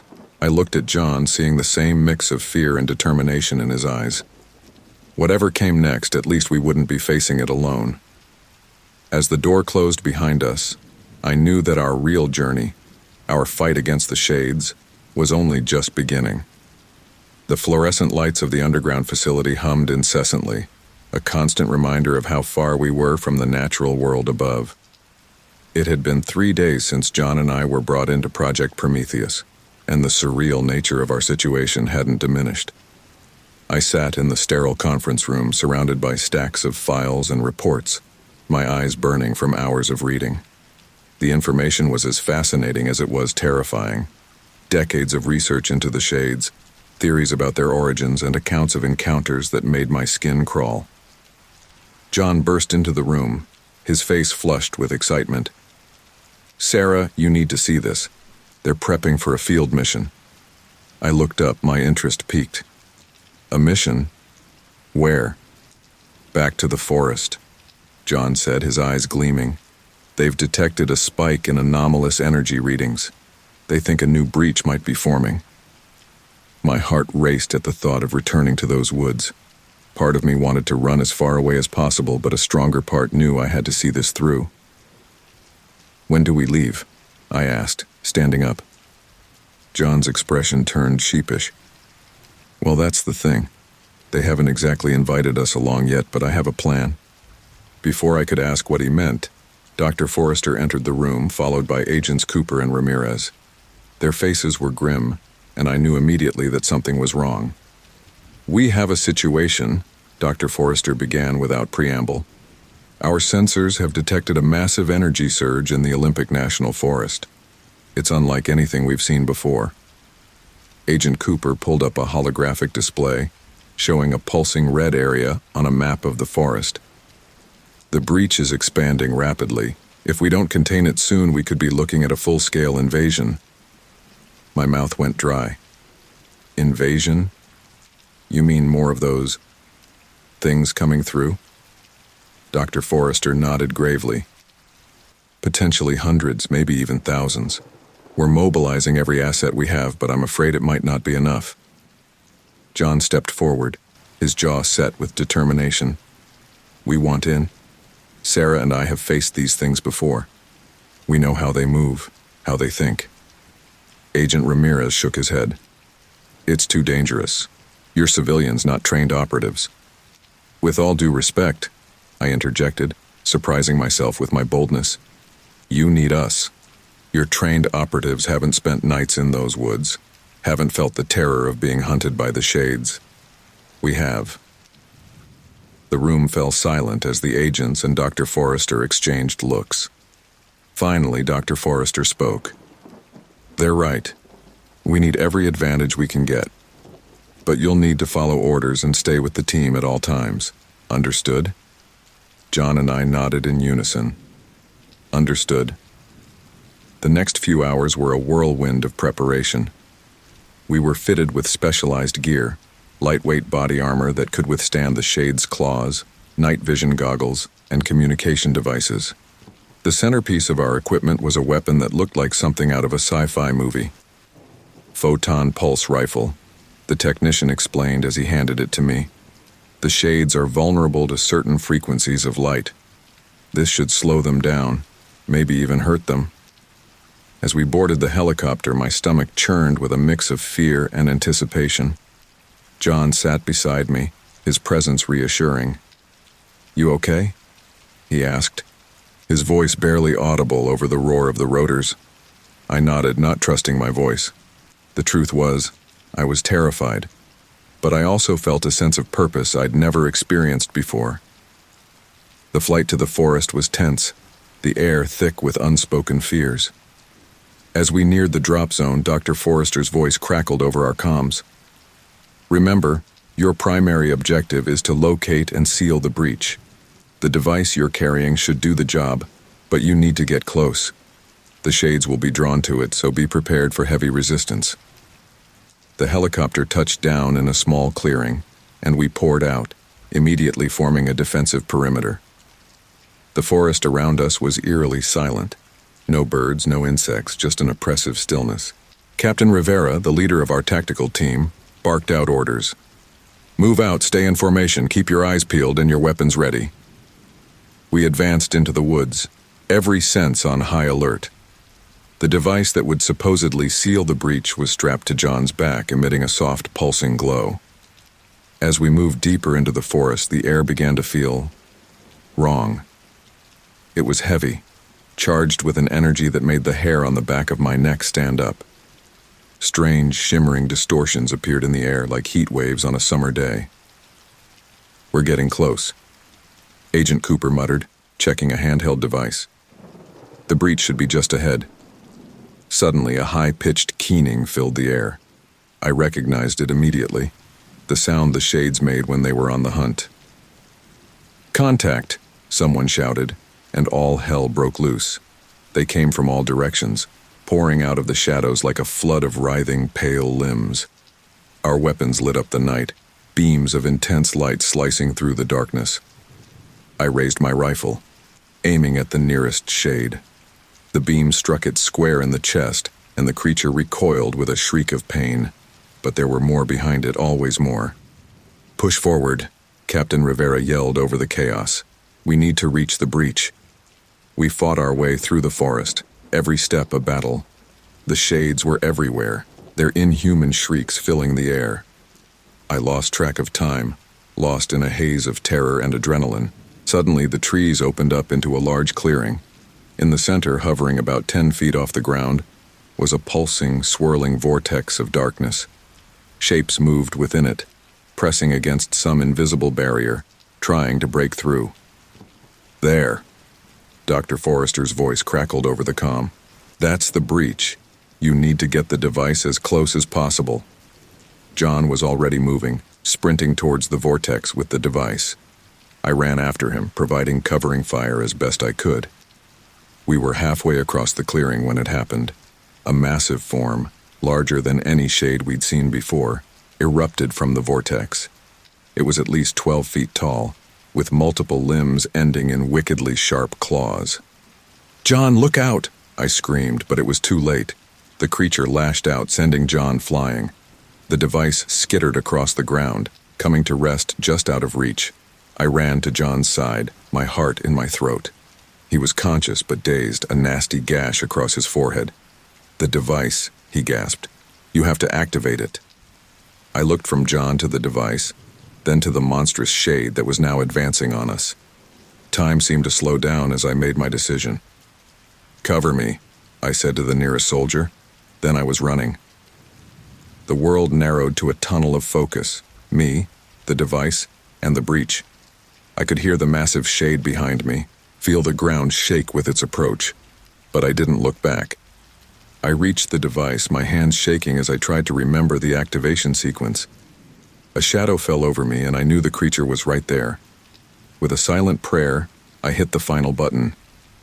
The device hummed to life, emitting a blinding pulse of energy that knocked me off my feet. The massive shade let out a roar of fury that shook the very air. I looked up to see it looming over me, its clawed hand descending for the kill. Then, miraculously, it began to dissolve. Starting from its feet, it crumbled into particles of darkness that were sucked back into the vortex. All around the clearing, the other shades were suffering the same fate. The vortex itself began to shrink, collapsing in on itself with a sound like reality tearing. I scrambled backward, watching in awe as the breach sealed itself with a final, thunderous boom. And then, silence. I lay there on the forest floor, gasping for breath, my mind struggling to process what had just happened. Slowly, the sounds of the forest returned, the rustle of leaves, the hoot of an owl. "Sarah." John's voice broke through my daze. He limped over, helping me to my feet. "You did it. You actually did it." The rest of the team converged on us, their faces a mix of exhaustion and disbelief. Captain Rivera clasped my shoulder. "That was some damn fine work, Lyndon. You may have just saved us all." As the adrenaline faded, the full weight of what we'd accomplished began to sink in. We'd faced the nightmare, stood against impossible odds, and come out the other side. But as I looked around at the battered and shaken faces of our team, I knew this was far from over. We'd won a battle, but the war against the Shades was just beginning. Dr. Forrester's voice crackled over the comm, breaking the moment of reflection. "Excellent work, team, but I'm afraid we don't have time to celebrate. We're detecting similar energy spikes in 3 other locations across the country." John and I exchanged a look of grim determination. This was our fight now, our purpose. Whatever came next, we'd face it together. As we boarded the helicopter for extraction, I took one last look at the dark forest below. The world had changed, become stranger and more dangerous than I'd ever imagined. But so had I. The rotors spun up, lifting us away from the battlefield. But I knew we'd be back. The Shades were still out there, and someone had to stand against the darkness. That someone, it seemed, was us. The harsh fluorescent lights of the Project Prometheus command center buzzed overhead as I stared at the wall of monitors, each displaying a different potential breach site across the country. It had been 2 weeks since our successful mission in the Olympic National Forest, and the adrenaline high had long since faded, replaced by a gnawing anxiety. John stood beside me, his face etched with worry lines that seemed to have deepened in the past fortnight. "Anything new?" he asked, his voice gruff from lack of sleep. I shook my head. "Nothing. It's like they've gone completely silent." Dr. Forrester approached, his lab coat wrinkled from what I suspected was another all-nighter. "That's what worries me," he said, adjusting his glasses. "In all our years of studying the Shades, we've never seen them retreat like this. It's as if they're regrouping." The word sent a chill down my spine. I remembered the massive shade that had emerged from the breach, how it had nearly overwhelmed us. If that was just a scout, what would a full invasion force look like? "We can't just sit here waiting for them to make the next move," John growled, voicing my own frustrations. "We need to be proactive, find a way to take the fight to them." Dr. Forrester sighed, running a hand through his thinning hair. "I understand your frustration, John. But we're dealing with entities from another dimension. We can't just march into their realm guns blazing." "Maybe we can," a new voice interjected. We turned to see Agent Cooper striding towards us, a tablet in hand. "We've been analyzing the data from the device you used to close the breach. We think we might be able to modify it, create a stable portal of our own." My heart raced at the implications. "You mean we could actually go to their world?" Agent Cooper nodded, his expression grim. "Theoretically, yes, but it would be incredibly dangerous. We have no idea what's on the other side." John's eyes lit up with a fire I hadn't seen since our days in the forest. It's a risk we have to take. If we can find their source, maybe we can stop this invasion before it starts. Dr. Forrester looked skeptical. It's not that simple. We'd need a team, equipment, and there's no guarantee we could even survive in their environment. I'll go, I said, surprising myself with my own determination. I've seen what these things can do. If there's a chance to stop them, I want to be part of it. John placed a hand on my shoulder, a gesture of solidarity. Count me in too. Nobody knows these bastards better than we do. Dr. Forrester looked between us, conflict clear on his face. Finally, he nodded. All right, but we do this carefully. We'll need to run simulations, develop specialized equipment. This isn't something we can rush into. The next few days were a whirlwind of preparation. Scientists and engineers worked around the clock to modify the breach device, while John and I underwent intensive training. We were fitted with new experimental suits designed to protect us from the unknown environment of the shade dimension. As I zipped up the sleek black suit for a test run, I caught my reflection in a nearby monitor. The woman staring back at me was a far cry from the lost hiker I'd been just weeks ago. My eyes were harder, my posture more confident. I'd been forged in fire, transformed by my encounters with the impossible. Looking good, Lyndon, Agent Ramirez commented as he entered the lab. How's it feel? I flexed my fingers, marveling at how the suit moved like a second skin. Like I'm ready to kick some interdimensional ass. He chuckled, but his expression quickly turned serious. Listen, Sarah. I know you and Hawkins are eager to get out there, but I need you to understand the risks. This mission, there's a good chance it's one way. I met his gaze steadily. I know. But if we don't do this, how many more people will disappear? How long before the shades overrun our world completely? Ramirez nodded, a hint of respect in his eyes. Just be careful out there, and watch Hawkins back. He's a tough son of a bitch, but he's got a tendency to rush in without thinking. I will, I promised. The day of the mission arrived with a tension that hung heavy in the air.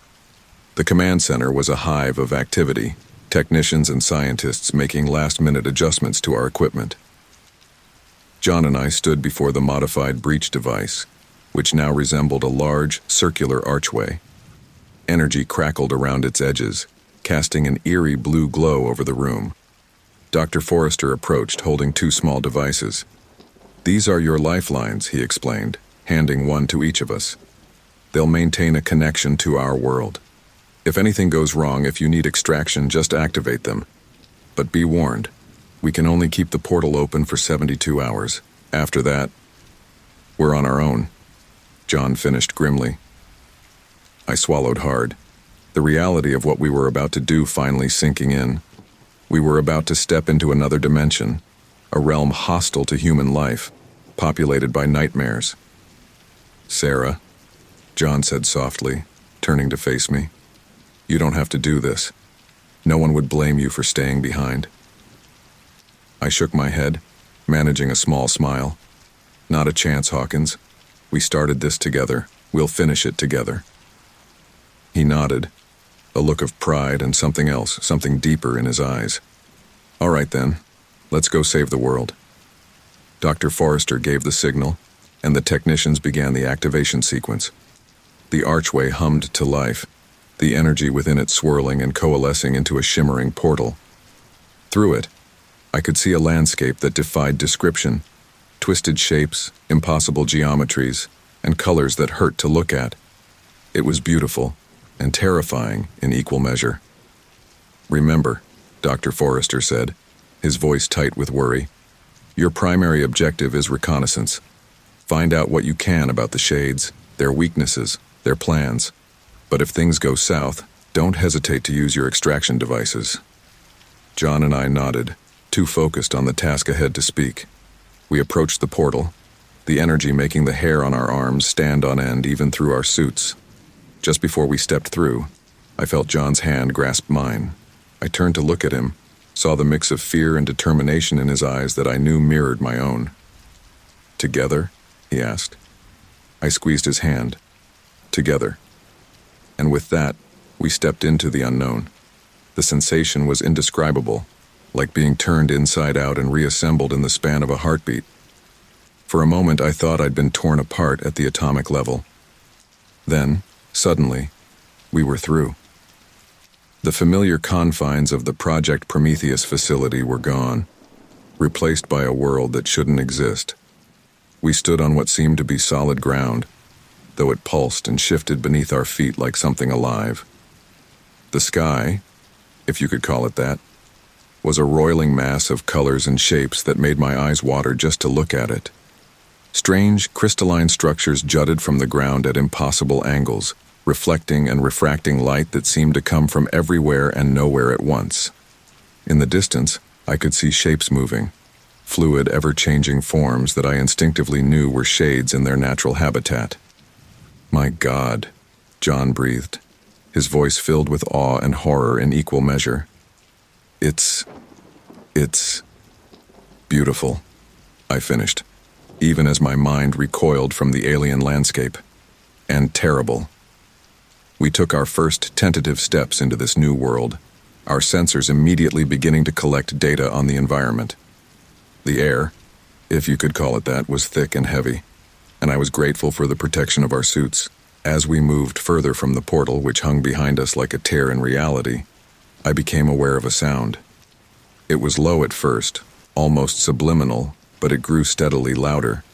It was a sound that defied description, not quite a hum, not quite a scream, but something in between that set my teeth on edge. "John," I said, my voice shaking slightly, "do you hear that?" He nodded, his face grim behind his helmet's faceplate. "Yeah, I think it's them, the shades. They know we're here." As if in response to his words, the shapes in the distance began to move with more purpose, converging on our position. I raised my weapon, a modified version of the photon pulse rifle we'd used before, though I had no idea if it would be effective in this realm. "Remember the mission," John said, his voice steady despite the approaching threat. "We need intel. We can't just start blasting everything in sight." I nodded, forcing myself to lower the rifle. "Right. Reconnaissance. Got it." As the shades drew nearer, I could make out more details. They were even more horrifying in their home dimension, constantly shifting masses of darkness and light, with limbs that appeared and disappeared at will. Their faces, if you could call them that, were a swirling vortex of features that never quite settled into anything recognizable. One of the creatures detached itself from the group, approaching us with a fluid grace that was both beautiful and terrifying. It stopped a few yards away, regarding us with what I could only describe as curiosity. Then, to my utter shock, it spoke. The words weren't in any language I recognized, but somehow I understood them perfectly. "You do not belong here, creatures of flesh and bone," it said, its voice resonating in my mind rather than my ears. "Why have you come to our realm?" John and I exchanged a stunned look. This was unprecedented. Direct communication with a shade. It was exactly the kind of intel we'd come for, but now that the moment was here, I found myself at a loss for words. John, ever the diplomat, stepped forward. "We come seeking understanding," he said, his voice steady despite the surreal situation. "Your kind has been entering our world, taking our people. We want to know why." The shade's form rippled, and I got the distinct impression it was laughing. "Why? You ask why as if there could be a reason you would comprehend. We take because we can. We explore because it is our nature. Your realm is interesting to us." I felt a surge of anger at its casual dismissal of human life. "Interesting? You're destroying lives, tearing families apart."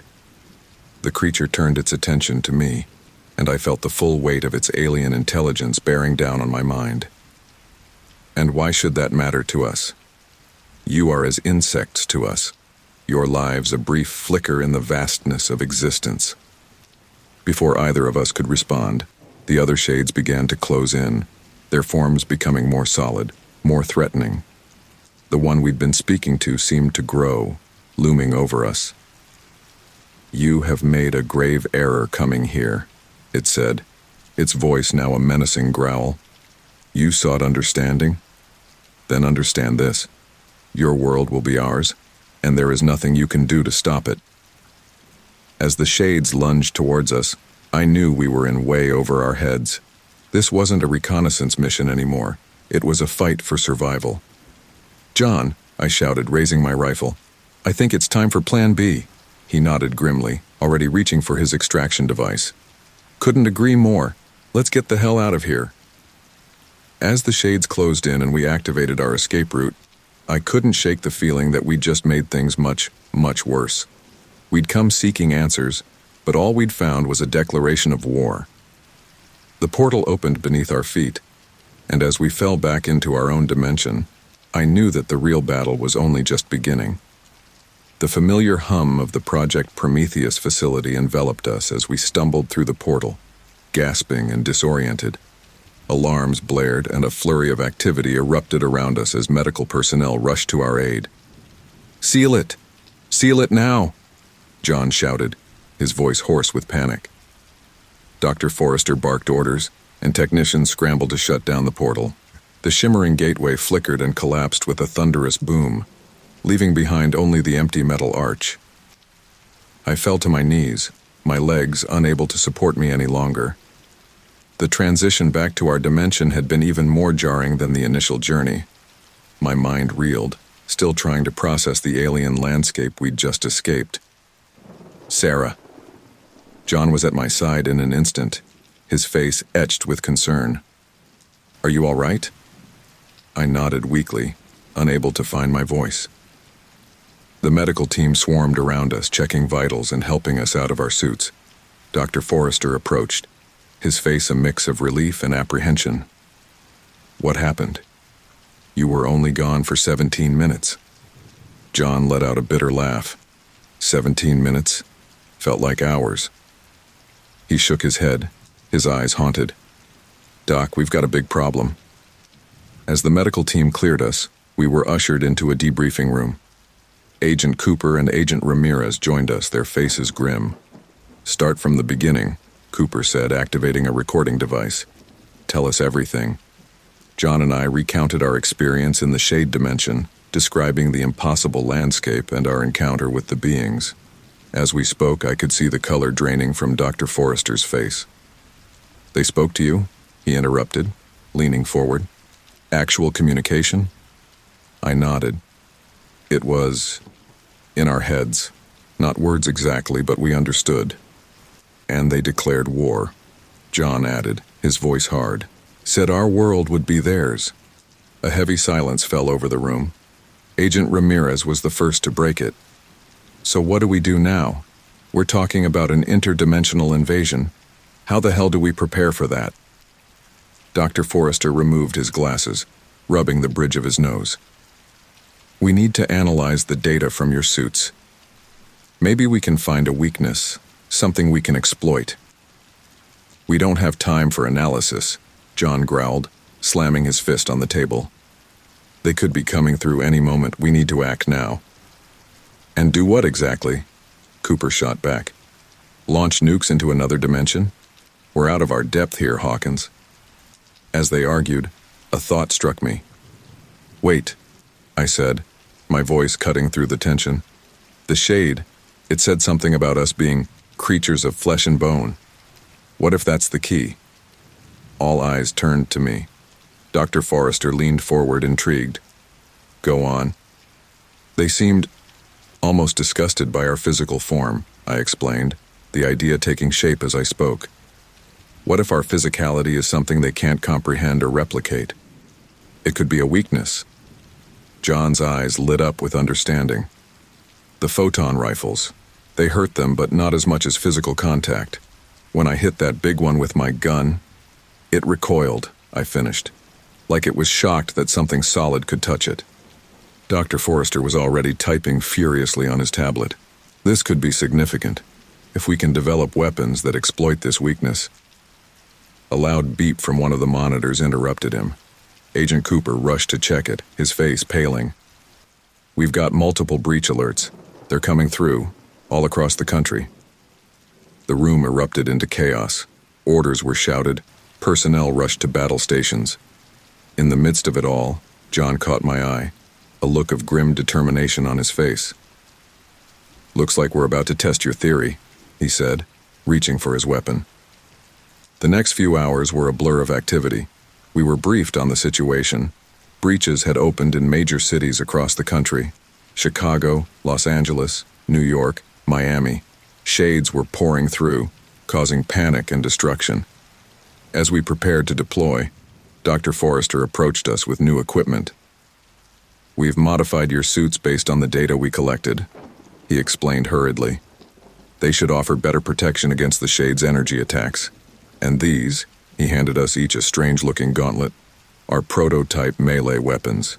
They generate a field of concentrated matter, should pack quite a punch against beings of pure energy."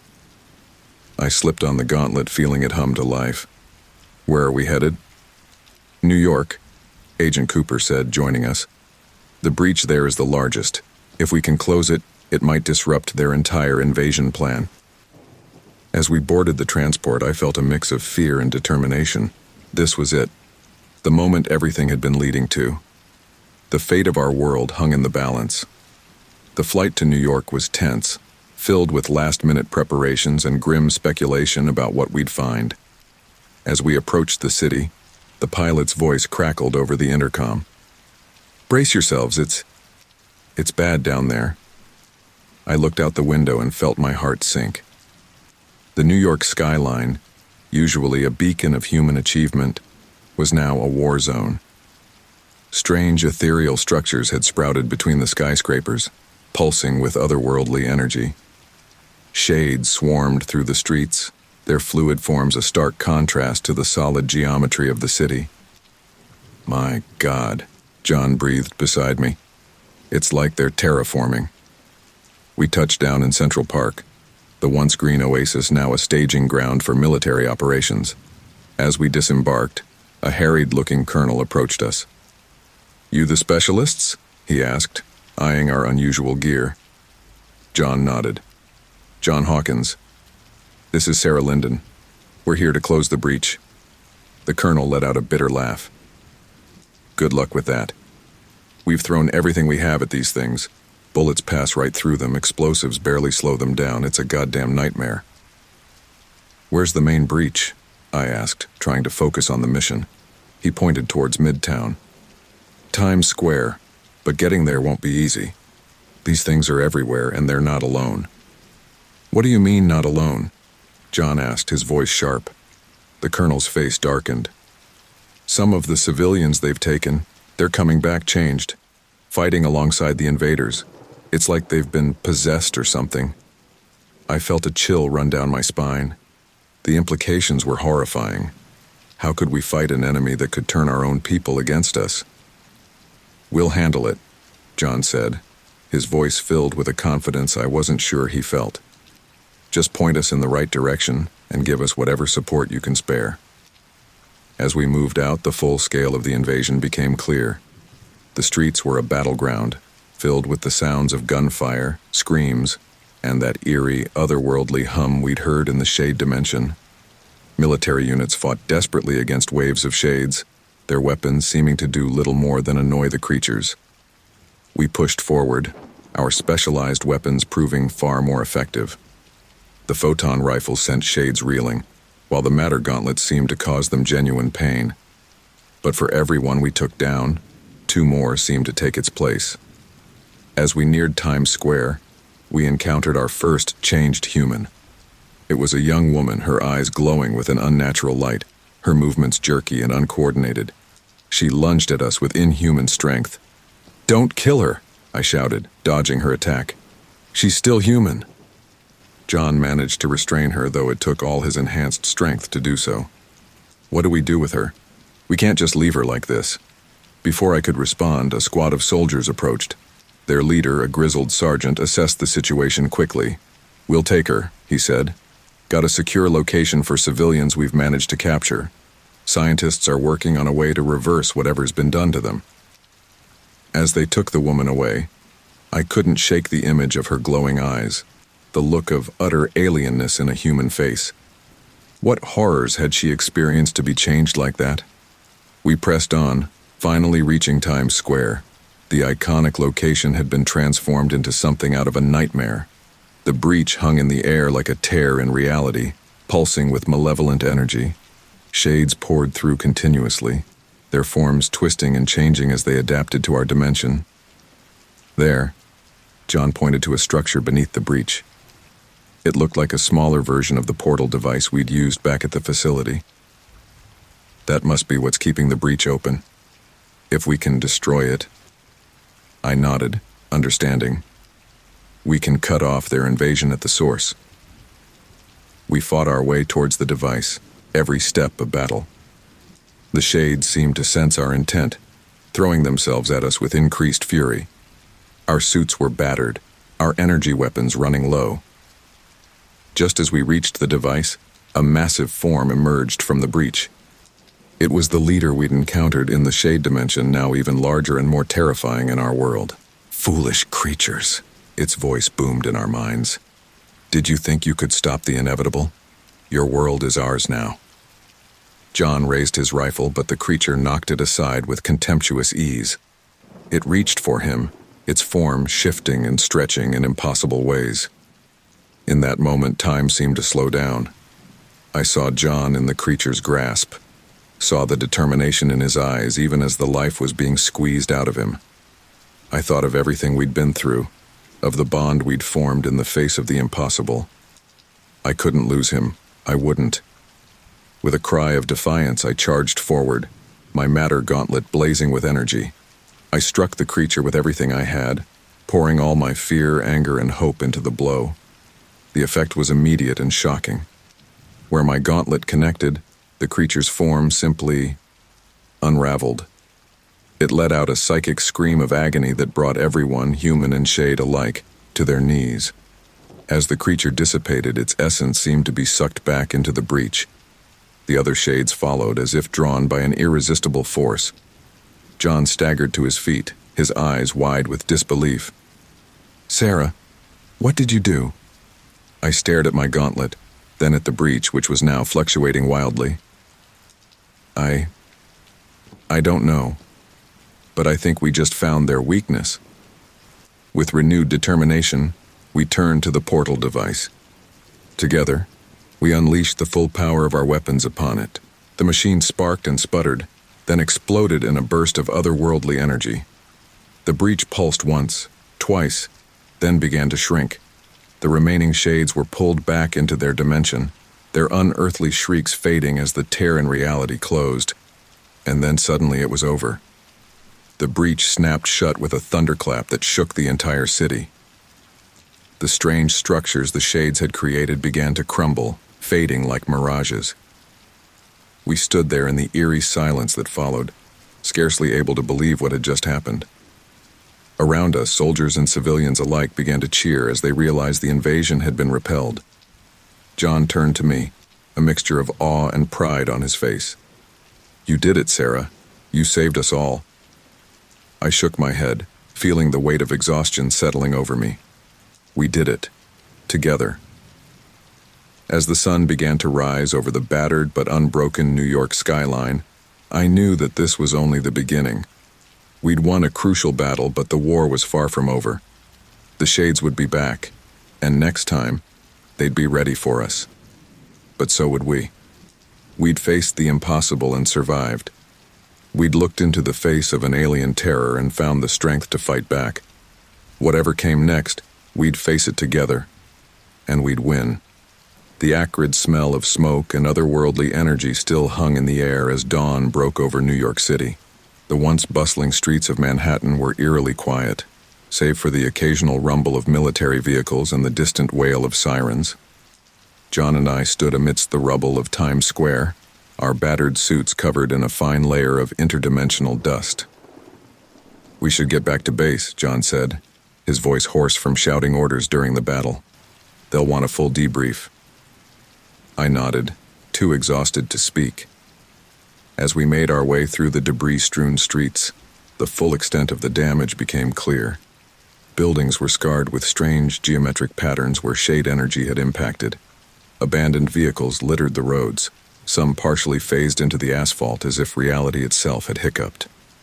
A group of shell-shocked civilians huddled near a makeshift aid station, their eyes wide with a mixture of fear and disbelief.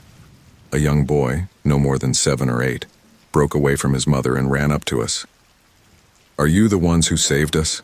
he asked, his voice trembling with a mix of awe and residual fear. John knelt down, placing a gentle hand on the boy's shoulder. "We all saved each other, kid. Everyone who stood their ground, everyone who helped their neighbors were all heroes today." The boy's mother approached, tears in her eyes. "Thank you," she whispered, pulling her son close. "Thank you for giving us a future."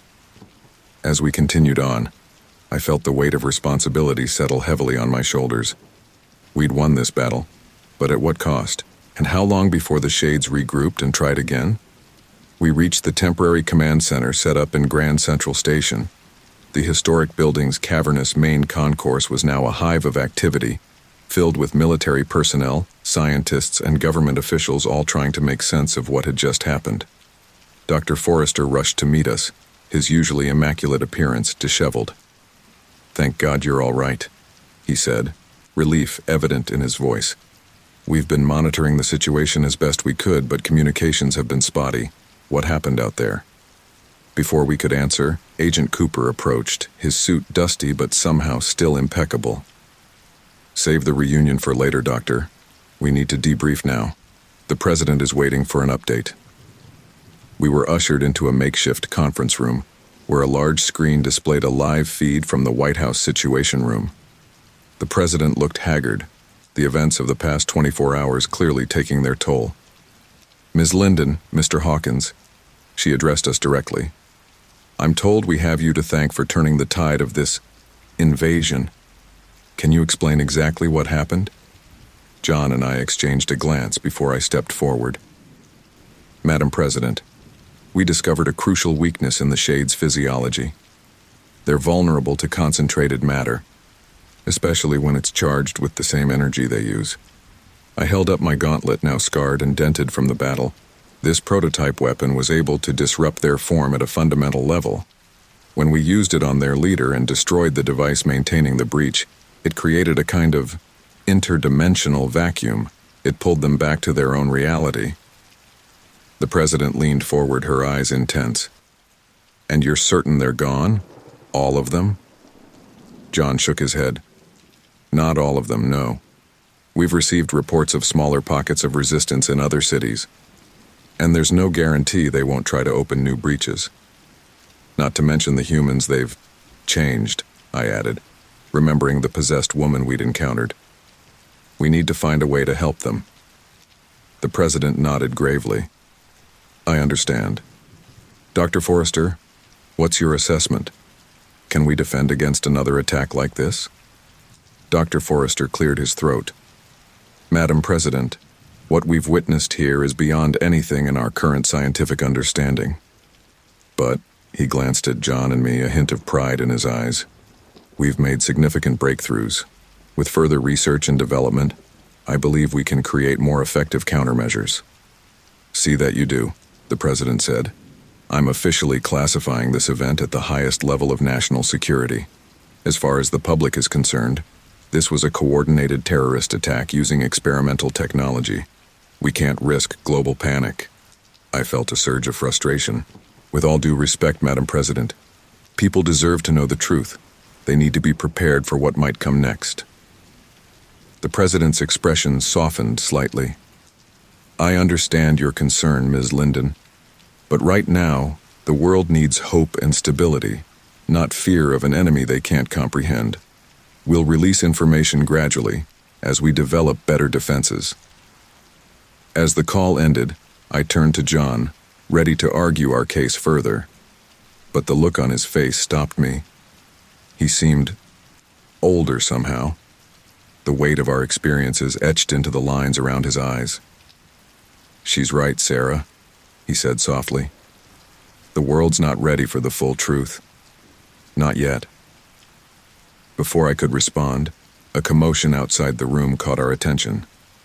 We rushed out to find a group of scientists clustered around a bank of monitors, their excited chatter filling the air. "What's going on?" Dr. Forrester demanded as we approached. One of the scientists, a young woman with wild curly hair, turned to us, her eyes shining with excitement. "We've detected a signal," she said breathlessly. "It's faint, but it's definitely not from our dimension." "The shades?" John asked, tensing for another fight. The scientist shook her head. "No, this is different. It's structured, almost like a message." Dr. Forrester pushed his way to the monitors, adjusting his glasses as he peered at the data scrolling across the screens. "My God," he whispered. "It's not just a message. It's an answer." "An answer to what?" I asked, a chill running down my spine. Dr. Forrester turned to us, his face a mixture of awe and trepidation. "To our presence in the shade dimension. When you two crossed over, you didn't just gather intel.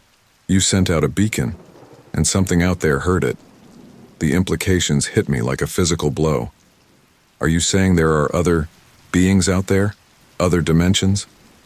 "It appears so," Dr. Forrester nodded, "and at least one of them seems to be reaching out." John's hand found mine, squeezing it gently. "What does the message say?" he asked, his voice steady despite the enormity of the situation. The young scientist tapped a few keys, and a series of symbols appeared on the main screen. As we watched, they began to shift and change, transforming into recognizable letters. "You are not alone," the message read. "Others fight. Alliance possible." The room fell silent as we all absorbed the implications of those few simple words. We weren't just facing an interdimensional invasion. We were standing on the brink of a cosmic war, with allies and enemies beyond our wildest imagination.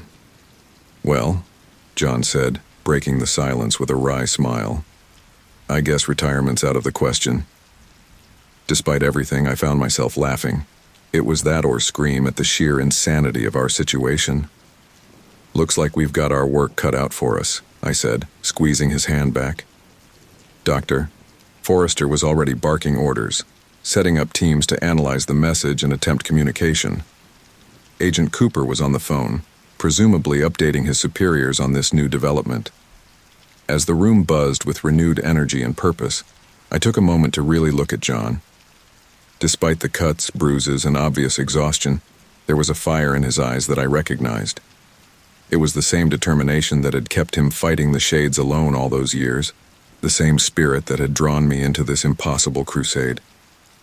"You know," I said softly, "when I went for that hike in the woods, I was looking for a way to change my life. Find some meaning, you know?" John chuckled, shaking his head. "Well, you certainly found it. Having second thoughts?" I considered the question seriously. In the span of a few weeks, I'd gone from a disillusioned office worker to a frontline soldier in an interdimensional war. I'd seen horrors beyond imagination, faced death multiple times, and now stood at the precipice of a cosmic conflict. But I'd also found strength I never knew I had. I'd made a difference, saved lives, and I'd found a partner who understood the weight of the impossible. "No," I said finally, a smile tugging at my lips. "No second thoughts. This is where I'm meant to be, where we're meant to be."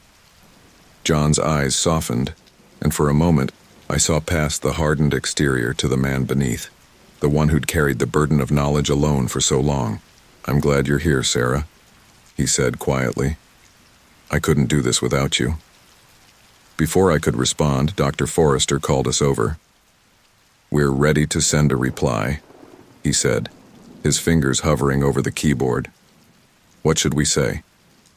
John and I exchanged a look, years of unspoken communication passing between us in an instant. We nodded in unison, then turned back to Dr. Forrester. "Tell them we're ready," I said, my voice steady and sure. "Tell them humanity stands with them against the darkness." As Dr. Forrester began to type, I felt a surge of something I hadn't experienced in a long time. Hope. We'd faced the impossible and survived. We'd looked into the depths of an uncaring cosmos and found not just terror but the potential for alliance, for connection. Whatever came next, Be it more shade invasions, communication with other dimensions, or challenges we couldn't even imagine, we would face it together.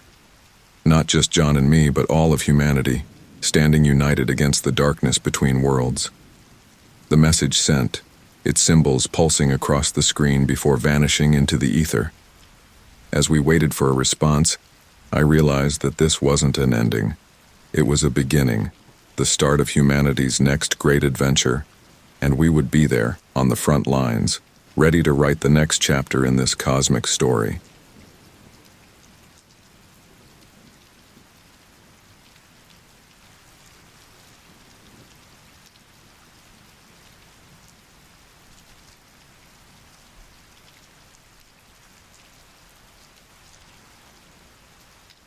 The dense Maine forest enveloped me in a cocoon of green, the canopy above filtering the late afternoon sunlight into dappled patterns on the forest floor.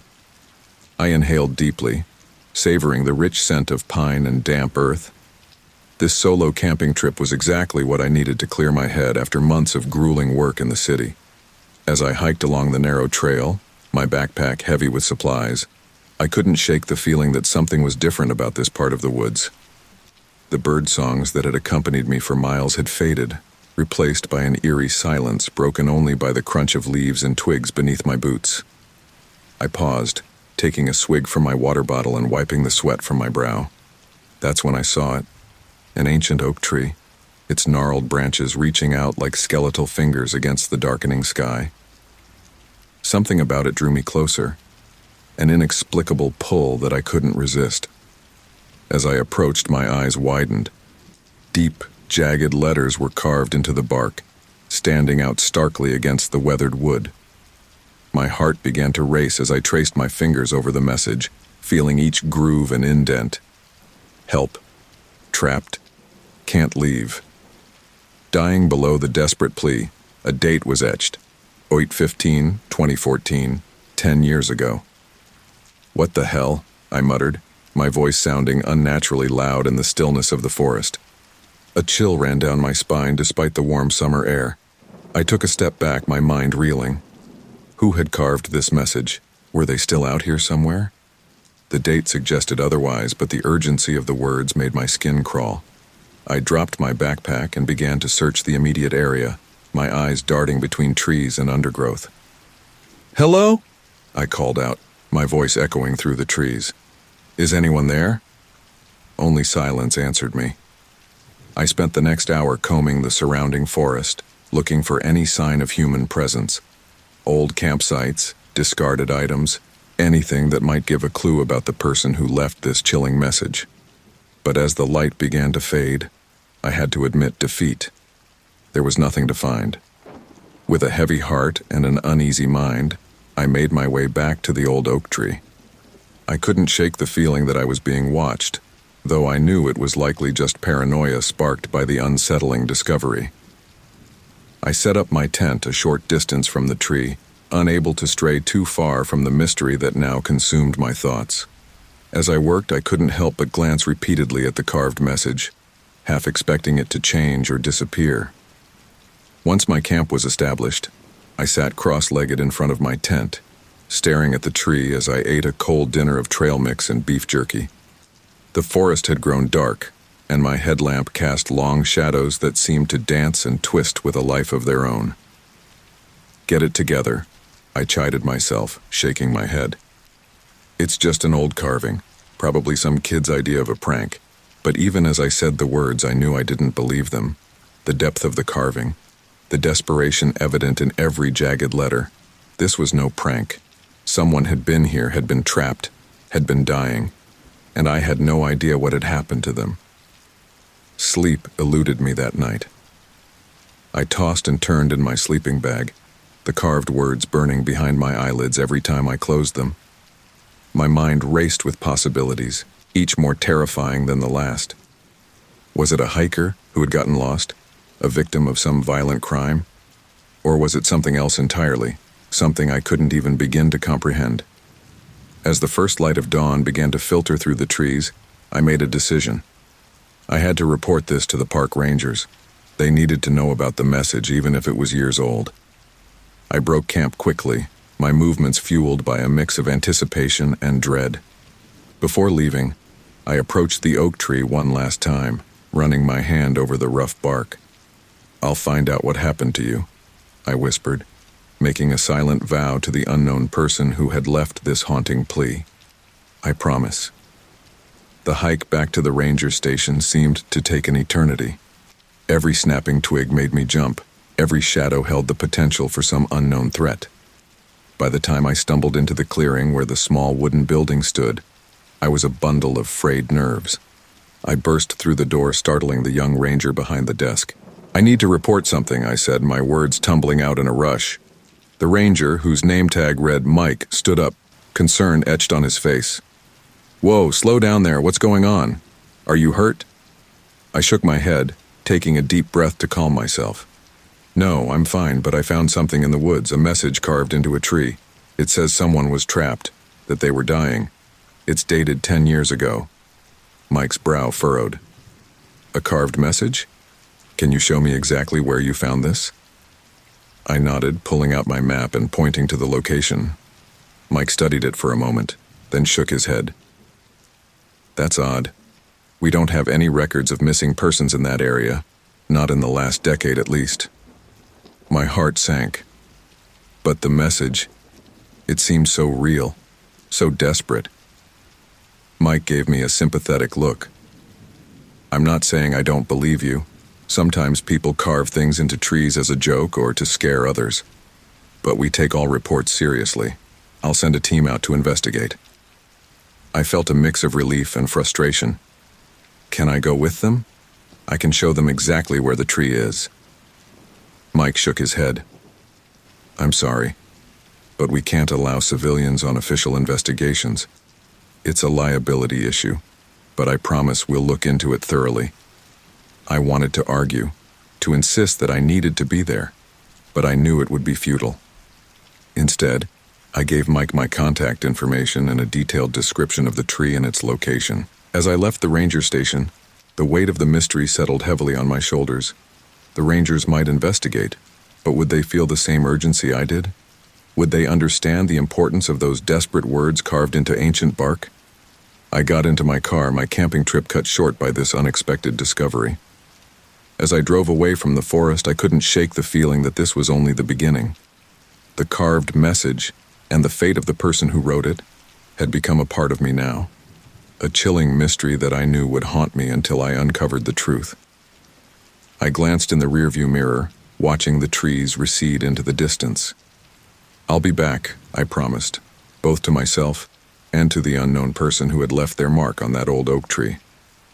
"I'll find out what happened to you, no matter what it takes." As I merged onto the highway, heading back to the city and my normal life, I knew everything had changed. The forest held secrets, and I was now irrevocably bound to them.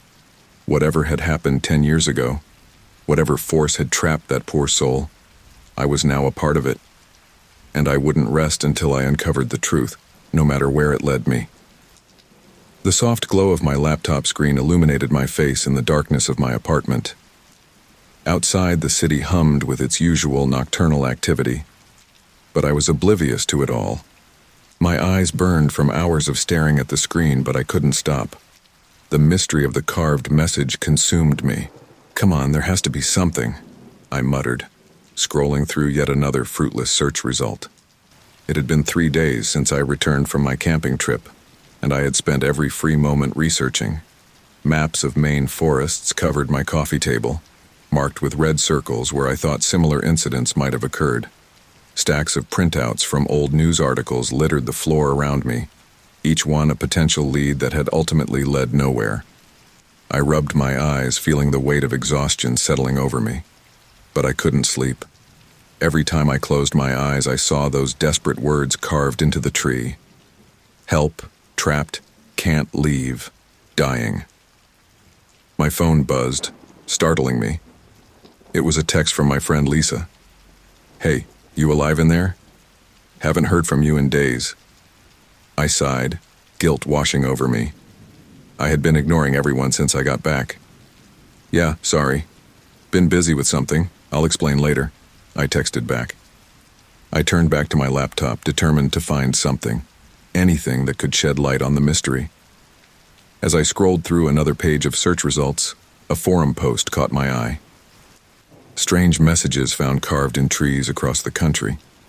Anyone else seen these? My heart raced as I clicked on the link.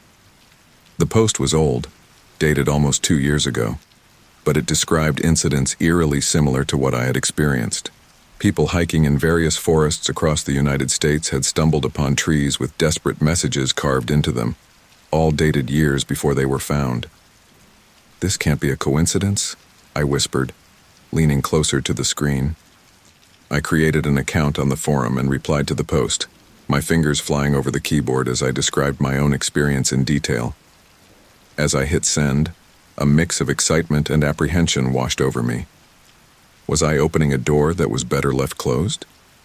Sleep finally claimed me in the early hours of the morning, my dreams filled with endless forests and trees that whispered secrets I couldn't quite hear. I woke to the insistent beeping of my alarm, feeling groggy and disoriented. As I reached for my phone to silence it, I noticed a notification from the forum. Someone had replied to my post. Fully awake now, I opened the app with trembling fingers. The response was from the original poster, a user named Forest Seeker. "I've been waiting for someone else to come forward. We need to talk. This goes deeper than you can imagine. Email me at forestseekeragmail.com if you want to know more." I stared at the message, my mind reeling. This was it, the breakthrough I had been hoping for. But a small voice in the back of my mind whispered cautions about meeting strangers from the internet. "Don't be ridiculous," I told myself. "This might be your only chance to get answers." I spent the next hour crafting an email to Forest Seeker, detailing my experience and my burning desire to uncover the truth. As I hit send, I felt a mixture of excitement and trepidation. There was no going back now. The response came faster than I expected. Forest Seeker, who introduced herself as Sarah, suggested we meet in person to discuss what she knew about the tree carvings. She proposed a small cafe in the city, a public place where we could talk safely. The next day, I found myself sitting in the dimly lit cafe, my hands wrapped around a cup of coffee I was too nervous to drink. Every time the door opened, I looked up expectantly, wondering if the new arrival was Sarah. Finally, a woman in her mid-40s approached my table. She had kind eyes and a face lined with both laughter and worry. "Are you the one who found the message in Maine?" she asked softly. I nodded, gesturing for her to sit. "I'm Sarah," she said, sliding into the booth across from me. "I'm glad you reached out. I've been researching these incidents for years, ever since I found a similar message in a forest in Oregon."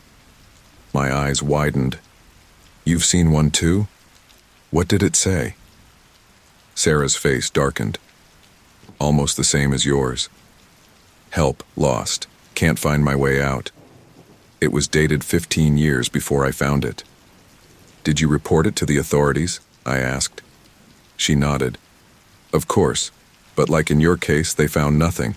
No missing persons reports, no evidence of anyone being lost in that area. It was like the person who wrote it never existed." I leaned forward, lowering my voice.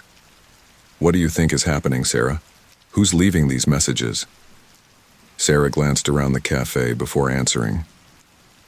"I don't know for sure, but I have theories. Have you ever heard of time slips?" I shook my head, and Sarah continued.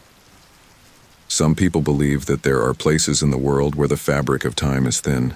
People can slip through, finding themselves in the past or the future." I felt a chill run down my spine. "You think that's what's happening in these forests? People are getting lost in time?" Sarah shrugged.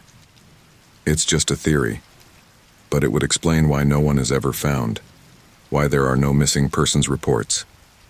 They're not missing in our time." The idea was so fantastical that I almost laughed, but the seriousness in Sarah's eyes stopped me. She truly believed this. "Okay," I said slowly. "Let's say that's true. What can we do about it? How can we help these people?" Sarah's eyes lit up. "That's why I've been trying to connect with others who've found these messages. I think if we pool our knowledge, our experiences, we might be able to find a pattern, maybe even find a way to help. For the next few hours, Sarah and I pored over her research. She had documented dozens of similar incidents across the country, each one adding another piece to the puzzling phenomenon. As the cafe began to fill with the dinner crowd, we reluctantly packed up our notes. "We should continue this tomorrow," Sarah suggested. "There's so much more to go through." I nodded, feeling a mix of excitement and trepidation. "Sarah," I said as we stood to leave, "do you ever worry that by investigating this we might be putting ourselves at risk? What if we get too close to whatever is causing this?" Sarah's face grew serious. "Of course I worry, but I can't stop. Every time I close my eyes, I see that message carved into the tree. Someone out there needs our help. I can't turn my back on them." I understood completely. The carved message had haunted my dreams for days. "You're right," I said. "We have to keep going for them." As we parted ways outside the cafe, I felt a sense of purpose I hadn't experienced in years. The mystery of the forest carvings had consumed my life, but now I wasn't alone. With Sarah's help, I had a real chance of uncovering the truth. Walking home through the bustling city streets, I couldn't shake the feeling that I was on the precipice of something enormous. Whatever force was at work in those forests, whatever had trapped those poor souls and driven them to carve their desperate pleas into ancient bark, I was now irrevocably involved. "We're coming," I whispered, my words lost in the city noise. "Whoever you are, wherever you are, we're going to find you. Just hold on." The next morning I woke with a start, my heart pounding. In my dreams I had been lost in an endless forest, the trees whispering secrets just beyond my comprehension. As I shook off the lingering unease, I remembered my plans to meet Sarah again today. I quickly got ready, my mind buzzing with questions and theories. As I left my apartment, I couldn't shake the feeling that I was being watched. I glanced over my shoulder, but the street was empty save for a few early morning commuters. "Get a grip," I muttered to myself. "You're getting paranoid." The cafe was busier today, filled with the chatter of customers and the hiss of espresso machines. I spotted Sarah in a corner booth, her table already covered with papers and a laptop. "Good morning," I said, sliding into the seat across from her. "I see you've been busy." Sarah looked up, her eyes bright with excitement. "You won't believe what I found last night," she said, pushing a stack of printouts towards me. I picked up the top sheet, my eyes widening as I read. It was a news article from 1952, describing a hiker who had gone missing in the Adirondacks. The man had been found 3 weeks later, confused and babbling about being trapped in a forest where time stood still. "This is incredible," I breathed. "But how did you find this?" "I've been searching for days and found nothing like this." Sarah grinned. "I have my sources, but that's not all. Look at this." She pulled up a map on her laptop covered in red dots. Each of these marks represents a reported incident similar to ours. Tree carvings, missing hikers who return with strange stories, unexplained time discrepancies. They're all over the country, but look at the pattern. I leaned in, studying the map. At first, the dots seemed random, but as I looked closer, I realized they formed a perfect circle. "That can't be a coincidence," I said, my voice barely above a whisper. Sarah nodded. "Exactly. And look where the center of the circle is." My breath caught in my throat. The center of the circle was right here, in our city. "What does this mean?" I asked, looking up at Sarah. Her face was grim. "I don't know, but I think it's time we visited one of these sites in person. There's one not far from here, about a 3-hour drive. Are you up for a road trip?" I hesitated for a moment. This was moving fast, and a part of me was scared of what we might find. But the mystery pulled at me, demanding to be solved. "Let's do it," I said. We spent the next hour planning our trip, gathering supplies and reviewing Sarah's research. As we were about to leave, Sarah grabbed my arm. "Wait," she said, her voice low. "Don't look now, but there's a man at the counter who's been watching us since you arrived."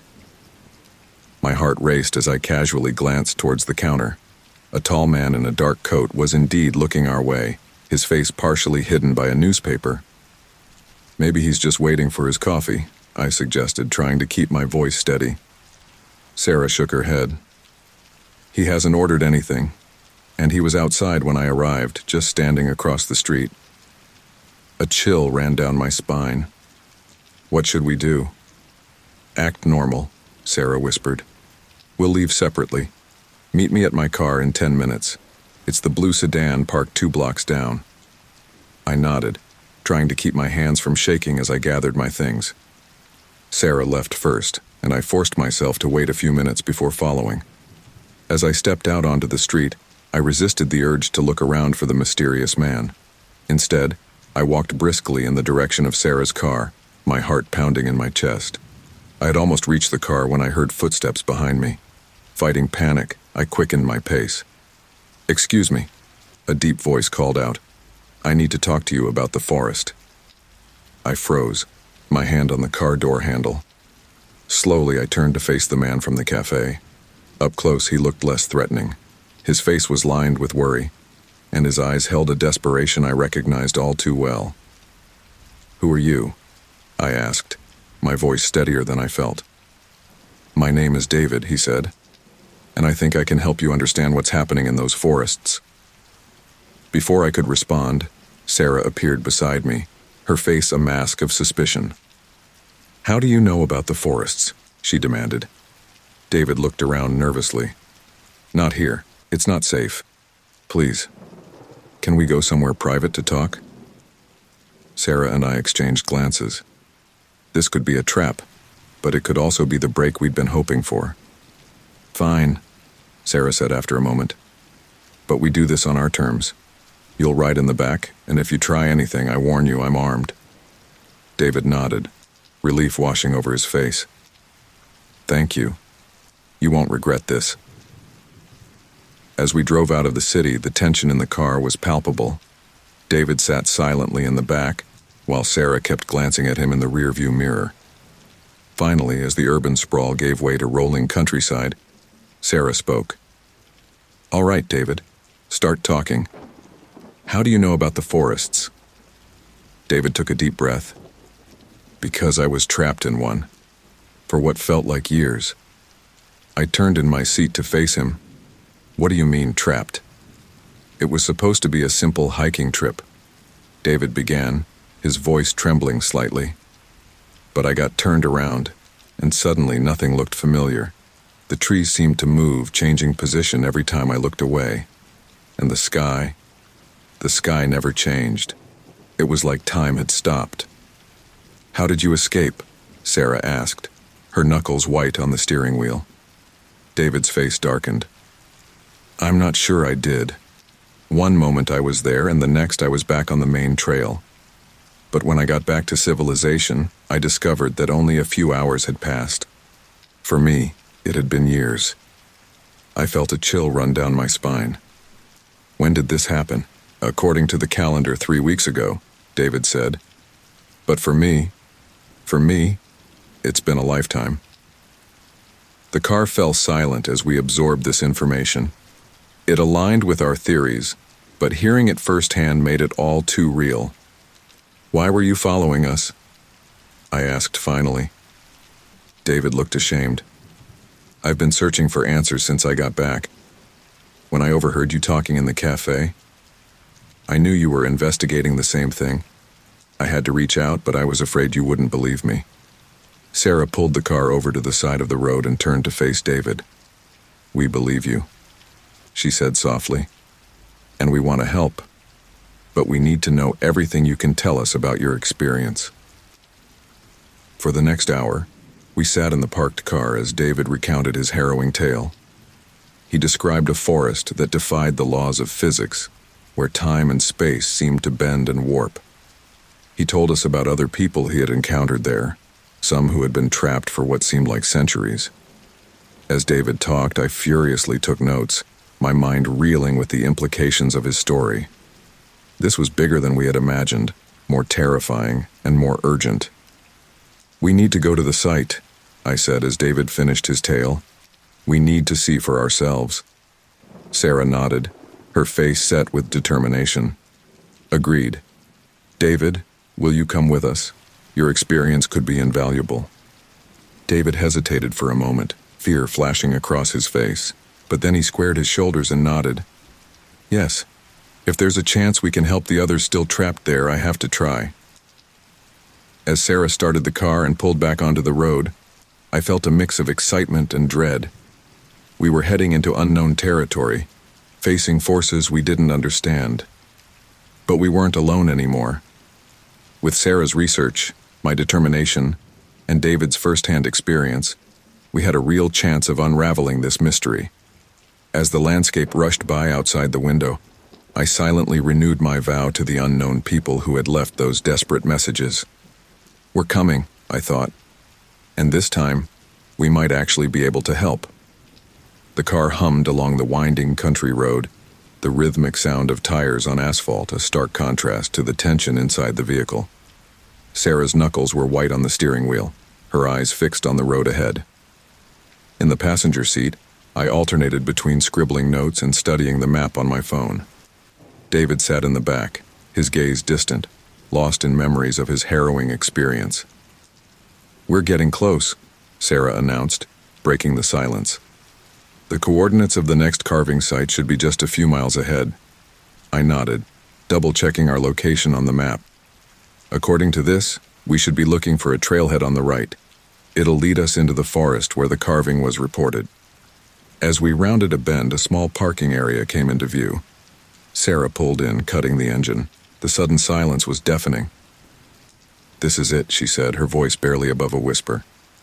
Are we ready for this? I looked back at David, who had gone pale. David, you okay? He swallowed hard, then nodded. Yeah, it's just being back in the woods. It brings it all back, you know? I reached back and squeezed his shoulder. We're here with you. You're not alone this time. We gathered our gear, backpacks filled with water, snacks, first aid supplies, and extra batteries for our flashlights. As we approached the trailhead, I couldn't shake the feeling that we were being watched. Remember, Sarah said as we started down the path, we're looking for an old oak tree with a carving. The report said it should be about a mile in. The forest closed in around us as we hiked deeper into the woods. The canopy above filtered the sunlight, casting dappled shadows on the forest floor. Birds called in the distance, but otherwise an eerie silence permeated the air. After about 20 minutes of hiking, David suddenly stopped. Wait, he said, his voice tight. Do you hear that? We all froze, straining our ears. At first I heard nothing but the rustle of leaves in the breeze. Then faintly I caught it. A low rhythmic hum almost below the threshold of hearing. What is that? I whispered. Sarah shook her head, her face a mask of concentration. I don't know, but it's coming from up ahead. Come on. We pressed forward, the strange hum growing slightly louder with each step. As we rounded a bend in the trail, we saw it. A massive oak tree, its trunk easily 10 feet in diameter. There, I pointed, my heart racing. On the side of the tree facing the trail, deep grooves were carved into the bark. We approached slowly, almost reverently. The carving was similar to the one I had found in Maine, but the message was different. Time loops, can't escape, help. Oh my God, Sarah breathed, tracing the letters with her fingers. This is it. This is real. David had gone very still, his eyes wide. It's just like where I was trapped. The air feels the same, heavy, like time is thick here. I pulled out my phone, intending to document the carving, but frowned when I saw the screen. Guys, my phone's acting weird. The time keeps jumping around. Sarah checked her own device and gasped. Mine too. It's like time isn't moving in a straight line here. A chill ran down my spine as the implications sank in. We need to document everything we can, quick, before anything changes. For the next hour, we meticulously recorded every detail of the site. We took photos with our unreliable phones, made sketches, and took bark rubbings of the carving. All the while, that strange, low hum persisted, seeming to come from everywhere and nowhere at once. As Sarah was finishing up a detailed sketch of the area, I pulled out the map where we had marked all the known carving sites. With trembling hands, I added this new location. "Guys," I said, my voice shaking. "You need to see this." Sarah and David gathered around as I spread the map on a flat rock. With the addition of this new site, a clear pattern had emerged. The carvings formed a perfect circle, with our city at its center. "This can't be a coincidence," Sarah said, her eyes wide. "It's too perfect." David nodded, his face grim. "It's not. In the forest where I was trapped, I heard stories from others.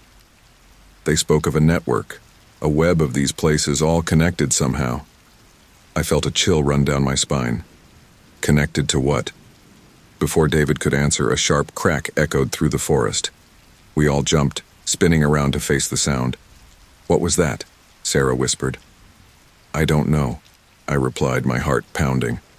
"But I think we should—" My words were cut off by another crack, louder this time, followed by a deep, groaning sound. To our horror, we watched as the massive oak tree began to tilt. "Run!" David shouted, grabbing our arms and pulling us back. We scrambled away just as the ancient tree came crashing down, missing us by mere feet. The ground shook with the impact, and a cloud of dust and debris filled the air.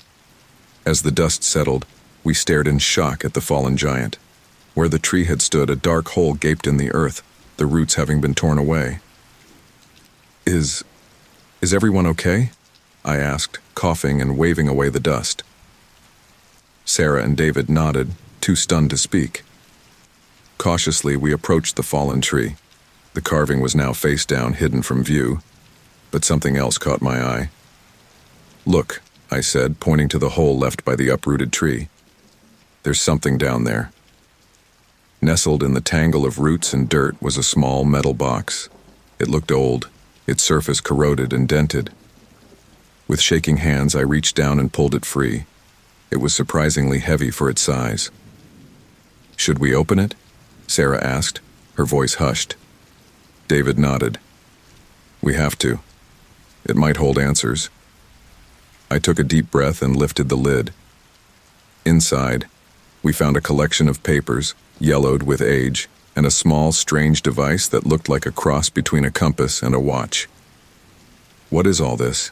I murmured, carefully lifting out the papers.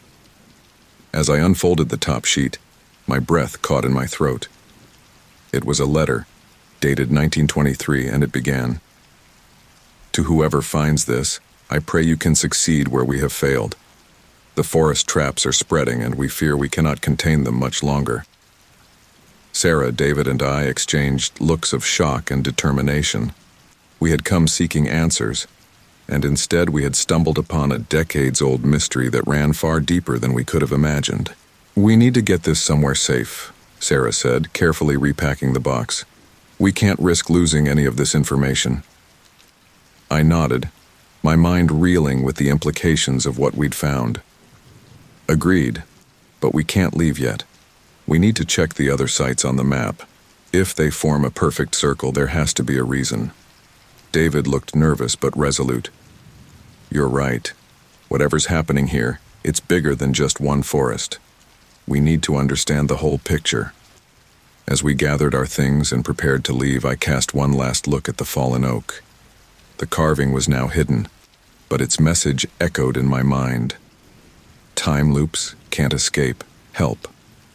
"We will," I whispered, a promise to whoever had left that desperate plea. "We'll figure this out, and we'll find a way to help you. All of you." With renewed determination, we set off back down the trail.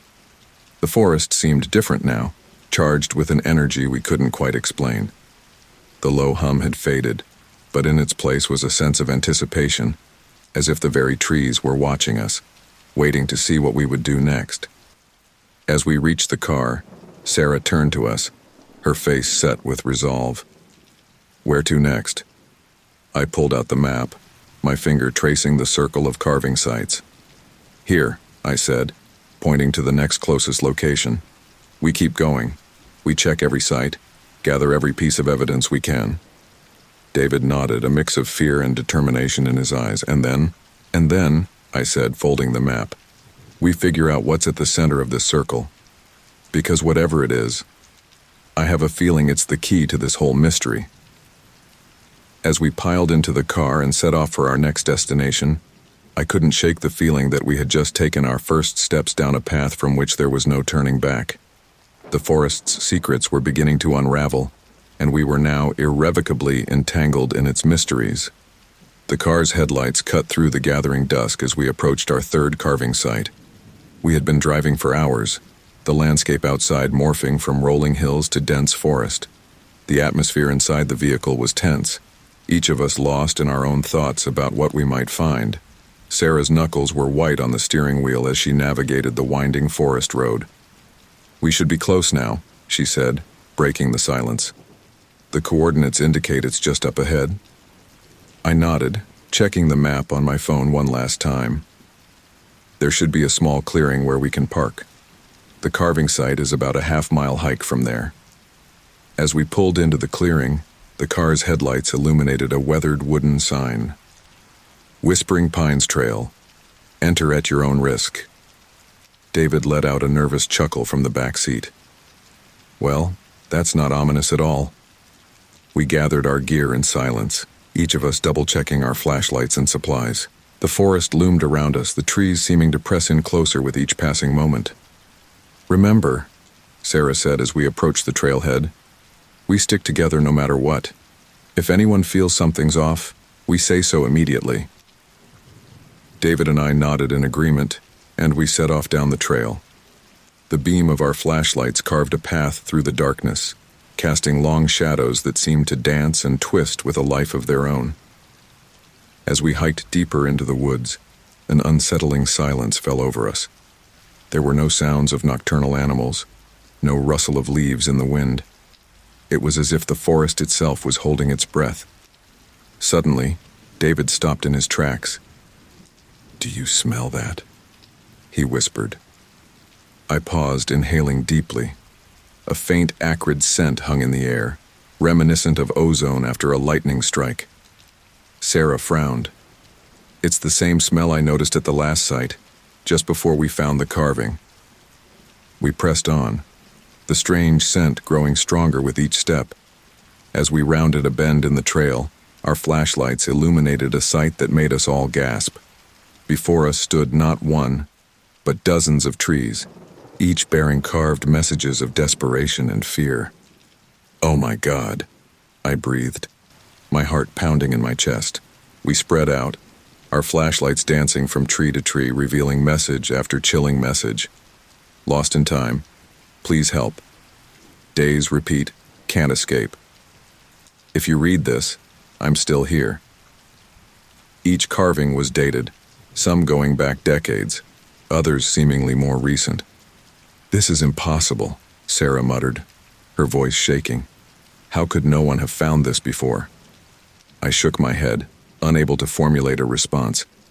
The sheer number of carvings was overwhelming, each one a desperate plea from someone trapped in this temporal nightmare. As we documented the carvings, taking photos and making notes, I couldn't shake the feeling that we were being watched. The hairs on the back of my neck stood on end, and every rustle of leaves made me jump. "Guys," David called out, his voice tight with tension. "You need to see this." We hurried over to where he stood, his flashlight beam fixed on a tree slightly apart from the others. The carving on this one was different, more elaborate. It wasn't just a message, but a crude map.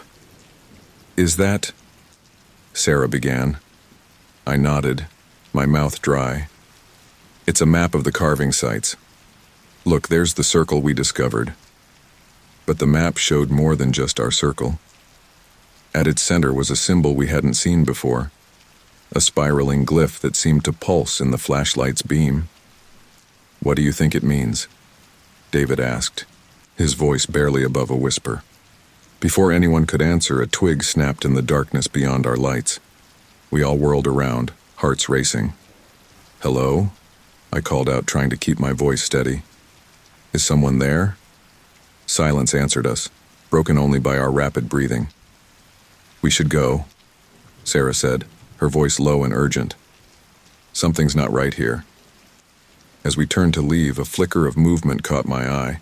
I swung my flashlight towards it, illuminating a small, dilapidated cabin nestled among the trees. How had we missed that before? Wait, I said, grabbing Sarah's arm. Look, that cabin. It wasn't there a moment ago, was it? Sarah and David followed my gaze, their expressions a mix of confusion and fear. No, David said slowly. No, it definitely wasn't. Despite every instinct screaming at me to run, I found myself drawn to the cabin. We have to check it out, I said. It could hold answers. Sarah looked like she wanted to argue, but after a moment, she nodded. Okay, but we're careful. At the first sign of trouble, we're out of here. We approached the cabin cautiously, our flashlights revealing peeling paint and boarded-up windows. The porch creaked ominously under our weight as we reached the front door. I reached out to turn the doorknob, my hand trembling. To my surprise, it turned easily. The door swung open with a low groan, revealing a dark interior. The smell hit us first, a musty, damp odor mixed with something else, something chemical and sharp. Our flashlights revealed a single room, sparsely furnished with a bed, a table, and a few chairs. But it was the walls that drew our attention. Every inch of available space was covered in writings and drawings. Equations, diagrams, and frenzied scribbles in multiple handwritings created a dizzying tapestry of information. What is all this? Sarah breathed, her flashlight beam dancing across the walls. I stepped closer, trying to make sense of the chaotic display. It looks like research. Notes about time dilation, quantum entanglement, parallel universes. David had moved to the far side of the room. Guys, he called, his voice shaking. There's someone here. We rushed over, our lights falling on a figure huddled in the corner. It was an old man, his beard long and unkempt, his clothes tattered and dirty. He blinked in the sudden light, raising a gnarled hand to shield his eyes. Who are you? He croaked, his voice rough from disuse. I knelt down beside him, my heart pounding. We're here to help, I said softly. Can you tell us your name? The old man's eyes darted between us, a mix of fear and hope in his gaze. Name? I don't remember. Been here so long. Days, years, centuries, all the same. Sarah gasped. Are you the one who carved the messages on the trees? The old man nodded slowly. Some of them. Not all. Others before, others after. Time. Time isn't right here. I glanced at the walls, then back at the man. Did you write all this? These equations, these theories? He shook his head. Not me. Them. The others. They come and go. Try to understand. Try to escape. But the forest always wins. A chill ran down my spine. What do you mean the forest wins? What is this place? The old man's eyes suddenly focused, a clarity coming into them that hadn't been there before. A trap, he whispered. A trap for those who seek to understand time. The forest, it's alive. It feeds on us, on our time, our memories. Before we could ask more questions, a low rumble shook the cabin. Dust rained down from the ceiling, and the writings on the walls seemed to shimmer and shift. You must go, the old man said urgently, struggling to his feet. It knows you're here. It will try to keep you. Come with us, I said, reaching for his arm. We can help you. But as my hand touched him, it passed right through, as if he were made of smoke. The old man gave us a sad smile. Too late for me, he said, his form already beginning to fade. But not for you. Run. Run and don't look back. Another rumble, louder this time, shook the cabin. Cracks appeared in the walls, and the air filled with that strange ozone-like scent. We have to go now, Sarah shouted, grabbing my arm and pulling me towards the door. We burst out of the cabin and into the night, running blindly down the trail.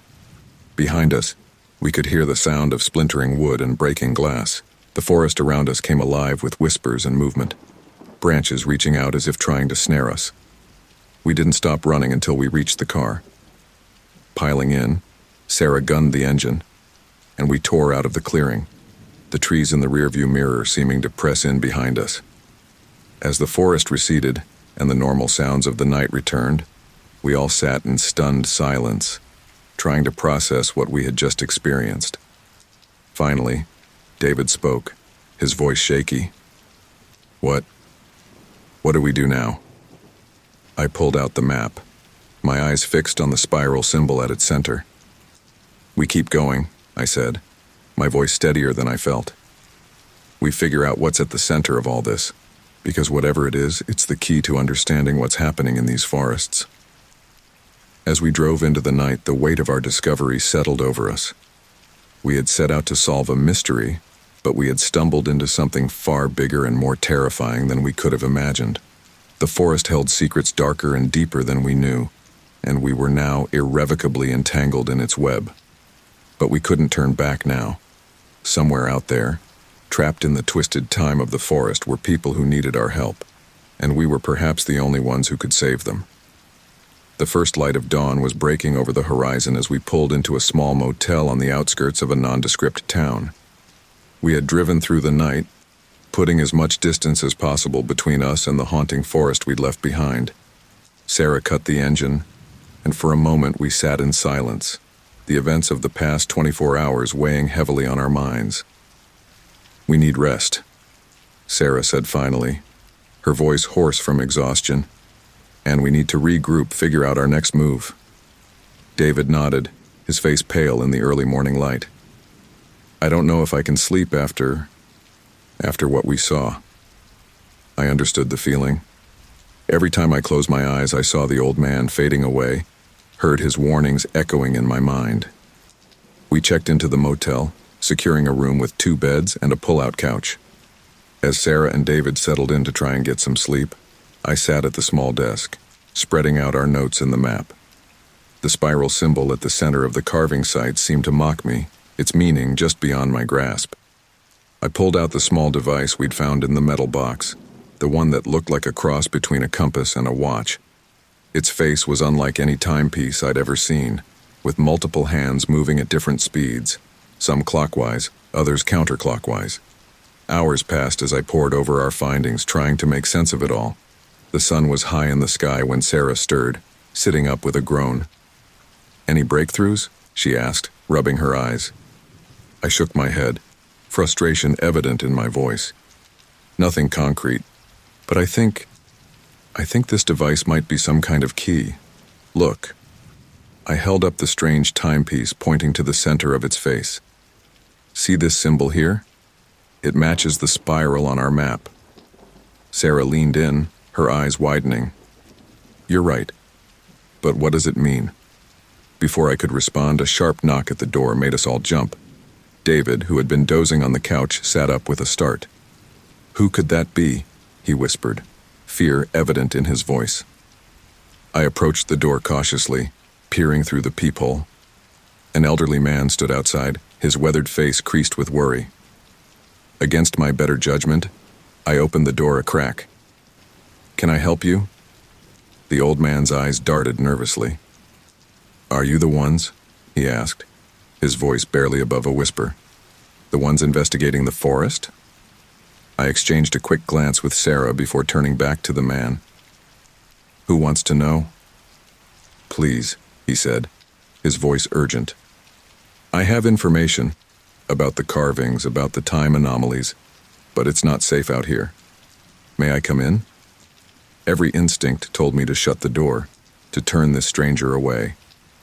But the promise of answers was too tempting to ignore. I stepped back, opening the door wider. "All right, come in." The old man entered quickly, his eyes darting around the room before settling on the map and notes spread across the desk. "My name is Thomas," he said, his gaze fixed on the spiral symbol. "And I've been waiting a long time for someone like you to come along." Sarah stood, her posture tense. "What do you mean, waiting? How did you find us?" Thomas sank into a chair, suddenly looking every bit his age. I've been watching the forests for decades, tracking the anomalies, trying to understand. When I saw your car leave the Whispering Pines site, I knew you were the ones I'd been waiting for. I leaned against the desk, my mind reeling. You've been watching? Then you must know what's happening in those forests.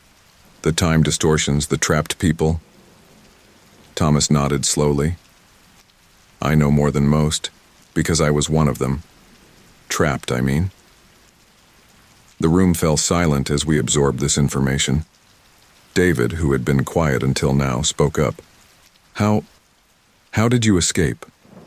A pained expression crossed Thomas's face. Escape? No, you don't understand. I didn't escape. I'm still trapped. Sarah took a step back. What do you mean? You're here, aren't you? Thomas shook his head, a sad smile on his lips.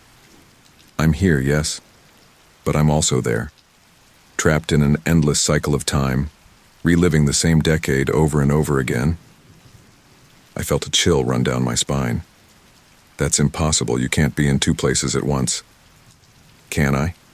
Thomas said, his eyes meeting mine. In those forests, the normal rules of time and space don't apply. I found a way to project myself, I suppose you could say, to exist here and there simultaneously. But my true self, my anchor, is still trapped in that temporal loop. I glanced at the strange timepiece on the desk. And this? What role does it play? Thomas's eyes lit up. Ah, you found one. Good. That device is a chronometer, designed to navigate the temporal distortions in the forests. It's how I've been able to maintain my connection to this timeline. Sarah stepped forward, her face a mask of determination. Okay, let's say we believe you. What do you want from us? Why reveal yourself now? Thomas leaned forward, his voice dropping to a near whisper. Because you're close. Closer than anyone has ever been to understanding the true nature of the forests. And I believe you might be able to do what I couldn't. Break the cycle. Free those who are trapped. I picked up the map, pointing to the spiral symbol. And this? What does it mean? That, Thomas said, is the key to everything. It represents the center of the temporal vortex, the point where all the timelines converge. If you can reach that point, you might be able to unravel the entire system. David, who had been listening intently, spoke up. But how? How do we find this center? Thomas reached into his pocket, pulling out a folded piece of paper. As he opened it, I recognized the same spiral symbol, but with additional markings and notations. This map will guide you, he said. But be warned, the closer you get to the center, the more dangerous and unpredictable the temporal distortions become. You'll need to use the chronometer to navigate. I took the map from Thomas, studying it intently. Why us? I asked, looking up at him. Why are we the ones who can do this? A sad smile crossed Thomas's face. Because you're outsiders.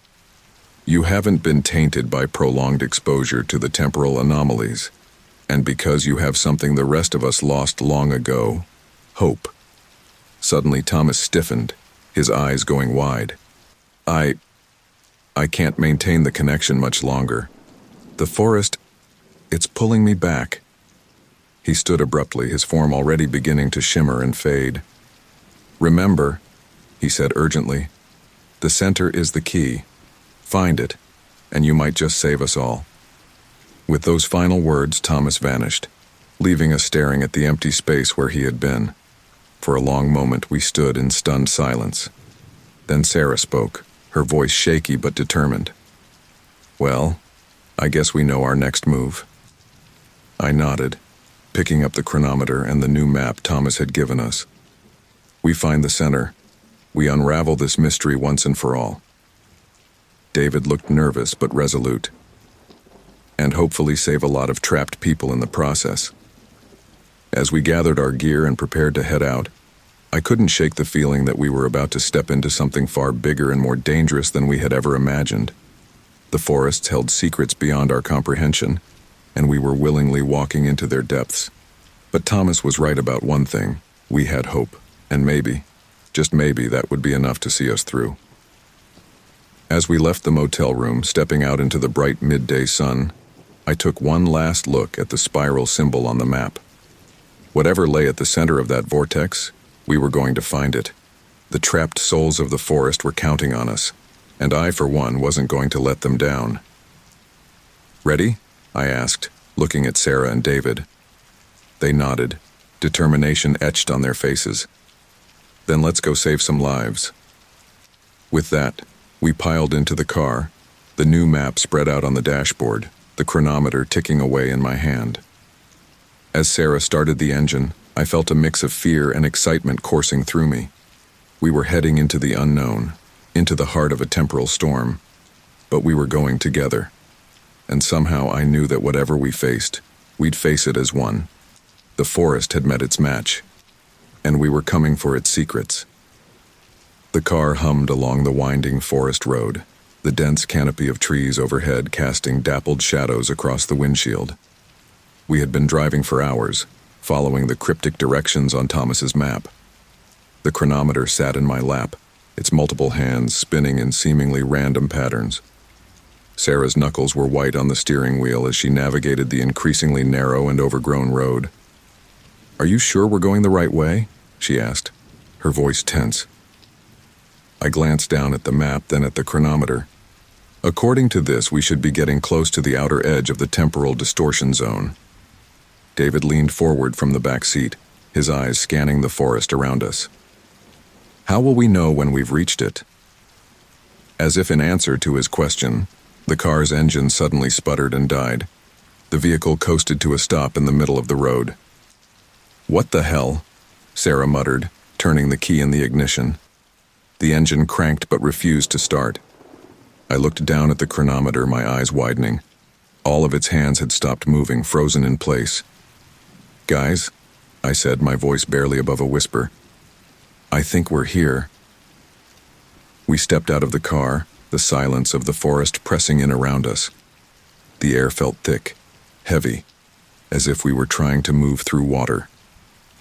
"Look," David said, pointing to the trees around us. I followed his gaze, my breath catching in my throat. The leaves on the trees were moving, but not in any natural way. Some were falling upwards, others were cycling through the colors of autumn and spring in rapid succession. "It's like time itself is fractured here," Sarah murmured, her eyes wide with a mix of fear and awe. I pulled out Thomas's map, studying it intently. "According to this, we need to head that way," I said, pointing deeper into the forest. "The center of the vortex should be about 2 miles in that direction." We gathered our backpacks, each loaded with supplies, water, and emergency gear. As we stepped off the road and into the underbrush, I felt a strange sensation, as if I was simultaneously moving forward and standing still. "Stay close," I warned, "and keep an eye on each other. We don't know how the temporal distortions might affect us." We pushed deeper into the forest, the strange time anomalies becoming more pronounced with each step. Flowers bloomed and withered in seconds, small animals appeared and disappeared in flashes of movement. After what felt like hours of hiking, though the chronometer, now working again, insisted it had only been 20 minutes, we stumbled into a small clearing. At its center stood an ancient oak tree, its trunk easily 15 feet in diameter. "This has to be it," Sarah said, approaching the tree. "Look at the bark." The tree's surface was covered in carvings, hundreds of them, overlapping and intertwining. Messages in dozens of languages, some I recognized, others completely alien. As we studied the carvings, a voice behind us made us all jump. "I was wondering when you'd arrive." We spun around to find an elderly man standing at the edge of the clearing. He looked to be in his 80s with a long white beard and piercing blue eyes that seemed to glow with an inner light. "Who are you?" I demanded, instinctively stepping in front of Sarah and David. The old man smiled, the expression not quite reaching his eyes. "I have many names accumulated over many lifetimes, but you can call me the Keeper." Sarah stepped forward, her face a mask of determination. Are you the one responsible for all this? For trapping people in time loops? The keeper's smile faded, replaced by a look of ancient sorrow. Responsible? No. I am as much a prisoner here as anyone. But I have learned to navigate the currents of time, to exist in multiple moments at once. Like Thomas, I said, realization dawning. The keeper nodded. Yes, Thomas has begun to learn the way, but he is still bound to his original loop. I, on the other hand, have transcended such limitations. David, who had been quiet until now, spoke up. But why? Why is this happening? What's causing these time distortions? The keeper sighed, suddenly looking every bit his apparent age. That, young man, is a long and complicated story.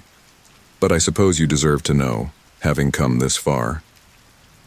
He gestured for us to sit, and despite our wariness, we found ourselves complying.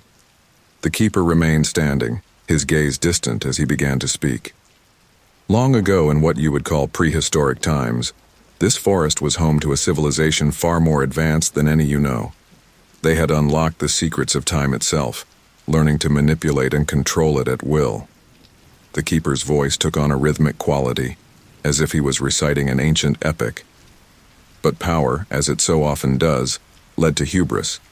They sought to create a perfect moment, a slice of time that would last forever, free from decay or change. They built a great machine, a temporal engine that would freeze a moment for eternity. His eyes focused on us, sharp and intense. But time is not meant to be still. The universe itself rebelled against their efforts. The temporal engine malfunctioned, creating this. He gestured around us. This fractured bubble of broken time. I leaned forward, fascinated despite myself. But the people who get trapped here, the time loops, how does that work? The keeper's face darkened. The forest, this fractured space, it needs energy to sustain itself. And what better energy than the temporal potential of living beings? It traps people, feeding off their possible futures, their might-have-beens. Sarah stood up abruptly, her fists clenched. That's horrible. We have to stop it, to free everyone who's trapped. The keeper shook his head sadly. It's not that simple. The temporal fractures have spread far beyond this forest. They're like cracks in reality, growing slowly but surely. If they're not contained, they could spread across the entire world, perhaps even the universe. So what? David asked, his voice shaking slightly. We just leave all these people trapped? There has to be another way. The keeper was silent for a long moment, his ancient eyes studying each of us in turn. Finally he spoke. There might be a way. The temporal engine still exists, at the very center of this fractured space. In theory, it could be used to reverse the damage, to heal the fractures. My heart raced with a mix of fear and excitement. But, the keeper continued, using it would be incredibly dangerous. The temporal energies involved. They could tear apart anyone who tried to operate the engine. And even if you succeeded, all those trapped in loops would be returned to their original times. For some, that would mean death. We sat in stunned silence, the weight of this revelation pressing down on us. The sound of the forest seemed to grow louder, the temporal distortions more pronounced, as if the very air around us was alive and listening. Finally, I stood, my decision made. We have to try. We can't leave these people trapped, and we can't let these fractures spread any further. Sarah and David nodded, standing as well. The keeper looked at us, a mix of admiration and sadness in his eyes. You understand that if you do this, you may never return to your own time? The risks are enormous. I looked at my companions, seeing my own determination reflected in their eyes. We understand, but we have to try. The keeper nodded slowly. Very well. I will guide you to the center, to the temporal engine. But know this. Once we begin, there will be no turning back. The forest will fight you every step of the way, trying to trap you as it has trapped so many others. As if on cue, the clearing around us began to shift and warp. Trees seemed to move of their own accord, their branches reaching out like grasping hands. We need to move now. the keeper shouted, already striding towards the far side of the clearing. As we hurried after him, I couldn't shake the feeling that we were walking into the heart of something far beyond our understanding. But I also knew we had no choice. The fate of countless trapped souls, and perhaps the entire world, rested on what we did next. The forest closed in behind us as we followed the keeper, the path ahead shifting and changing with each step. We were heading into the deepest part of the temporal storm, towards a confrontation that would determine the fate of time itself. And as the familiar world faded away behind us, I silently prayed that we were up to the challenge that lay ahead. The forest around us had become a kaleidoscope of temporal chaos. Trees aged and rejuvenated in rapid cycles, their bark peeling away and regrowing in seconds. Flowers bloomed and withered in eye blinks, and ghostly afterimages of animals darted between the shifting foliage. The keeper led our small group through this maelstrom of time, his steps sure despite the ever-changing landscape. Sarah, David, and I followed close behind, our senses overwhelmed by the cacophony of sights and sounds. "How much further?" Sarah called out, her voice barely audible over the strange, discordant hum that filled the air. The keeper paused, his ancient eyes scanning the chaos around us. "We're close now. The temporal engine lies just beyond that ridge." As we crested the hill, a collective gasp escaped our lips. Before us lay a vast clearing, at the center of which stood a structure that defied description. It was a massive, crystalline construct, its surface constantly shifting and flowing like liquid glass. Arcs of energy danced across its surface, and the very air around it seemed to ripple and distort. "The temporal engine," the keeper said, his voice filled with a mixture of awe and dread. "The source of all this madness, and perhaps our only hope of ending it." We approached the structure cautiously, the intensity of the temporal distortions increasing with each step. I could feel a pressure building in my head, as if my very thoughts were being stretched and compressed. "What do we need to do?" I asked, fighting to keep my voice steady. The keeper turned to face us, his expression grave. "To reactivate the engine and reverse the temporal fractures, we must perform a ritual. It will require all of us, working in perfect synchronization." He reached into his robes and pulled out 4 small, crystal-like objects.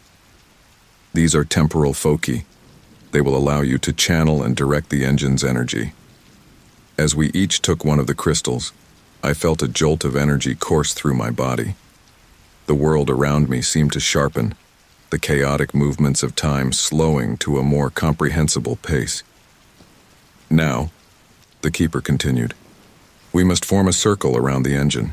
Each of you will need to focus your will through the crystal, visualizing the fractures healing, time flowing smoothly once more."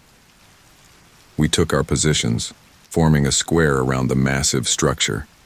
The keeper stood at what felt like the north point, with Sarah to the east, David to the south, and me to the west. "Remember," the keeper's voice rang out, "no matter what happens, no matter what you see or feel, you must not break the circle. The consequences could be catastrophic." With those ominous words hanging in the air, we began. I closed my eyes, gripping the temporal focus tightly, and tried to visualize what the keeper had described. In my mind's eye, I saw the fractures in time as jagged, glowing lines crisscrossing the fabric of reality. I imagined those lines smoothing out, healing, becoming whole once more. At first, nothing seemed to happen. Then, gradually, I became aware of a building pressure, a sense of immense energy gathering around us. The discordant hum in the air rose to a fever pitch, and I could feel the ground trembling beneath my feet. I opened my eyes, fighting to maintain my concentration. The temporal engine was pulsing with light, streams of energy arcing between it and our crystals. The air itself seemed to be bending and warping around us. "Hold steady," the keeper shouted over the rising cacophony. "We're beginning to affect the temporal field." Suddenly, the world around us exploded into a maelstrom of images and sensations. I saw flashes of other times, other places. Prehistoric beasts roaming ancient forests, futuristic cities rising and falling in the blink of an eye, faces of countless people trapped in their own temporal loops. "Don't let go," Sarah's voice cut through the chaos. "We can do this." I gritted my teeth, pouring every ounce of will I had into the crystal in my hands. The pressure in my head was becoming unbearable, and I could feel warm trickles of blood running from my nose and ears. Then, without warning, a figure materialized in the center of our circle. It was Thomas, the man we had met in the motel, but he looked different, younger, more vital. "What are you doing?" he cried, his voice echoing strangely. "You'll destroy everything." David's voice, strained but determined, rang out. "We're trying to save you, to save everyone trapped here." Thomas's form flickered, alternating between young and old. "You don't understand. This place, these loops, they're a refuge, a chance to live countless lives, to experience eternity." "It's a prison," I managed to say through clenched teeth, "and we're setting everyone free." Thomas's face contorted with anger and fear. He lunged towards me, his hands outstretched as if to break my connection to the crystal. But as he reached me, his form passed right through like smoke. "No," he wailed, his voice fading as his image dissipated. "You'll doom us all to the tyranny of linear time." As Thomas vanished, the maelstrom around us intensified. I could see cracks forming in the air itself, reality splintering under the immense forces we were channeling. "It's working," the keeper shouted. "The fractures are beginning to heal, but we need more power." I didn't think it was possible to focus any harder, but I dug deep, drawing on reserves of strength I didn't know I had. I thought of all the people trapped in the forest's temporal loops, of the threat these fractures posed to the entire world. With a yell that came from the very core of my being, I poured everything I had into the crystal. The others must have done the same, because suddenly the energy flowing through us increased tenfold. The temporal engine blazed with blinding light, and I felt as if my very atoms were being torn apart and reassembled. In that moment of ultimate strain, something extraordinary happened. My consciousness seemed to expand, encompassing not just this moment but all moments. I could see the entire history of the universe unfolding before me, from the first spark of the Big Bang to the final fading of the last stars. And within that cosmic tapestry, I could see the wounds we were healing, the fractured timelines knitting back together. Just when I thought I couldn't hold on for another second, when it felt like my body and mind would surely be torn apart by the forces we were channeling, everything stopped. The light vanished, the noise cut off, and the pressure disappeared as if it had never been. I collapsed to my knees, gasping for breath, my whole body shaking with exhaustion. As my vision cleared, I looked around. Sarah and David were similarly sprawled on the ground, looking as wrung out as I felt. The keeper alone remained standing, though he leaned heavily on a staff that hadn't been there before. Is it done?" David managed to croak out. The keeper nodded slowly, his ancient eyes filled with wonder. "Yes, I believe it is. Look around you." As I struggled to my feet, I realized that the clearing had changed. The chaotic temporal distortions were gone. The trees stood still, their leaves moving only with the gentle breeze. Birds sang in the distance, and the warm sun on my face felt blessedly normal. "We did it," Sarah whispered, tears streaming down her face. "We actually did it." The keeper approached us, his movements slow and measured. "You have accomplished something truly remarkable today. The temporal fractures have been healed, the loops broken. Time flows as it should once more." "And the people who were trapped?" I asked, dreading the answer. "Return to their proper times," the keeper said softly. "For better or worse, they are where they belong." A mixture of emotions washed over me, relief, triumph, and a tinge of sadness for those who, like Thomas, had grown to see their temporal prisons as homes. "What happens now?" David asked, voicing the question we were all thinking. The keeper smiled, and for the first time the expression reached his eyes. "Now you have a choice. The temporal engine is stabilized, but it will need guardians to ensure this never happens again. You could stay. Learn to become keepers yourselves." He paused, his gaze moving between us. Or, you could return to your own time. Live out your lives with the knowledge of what you've accomplished here.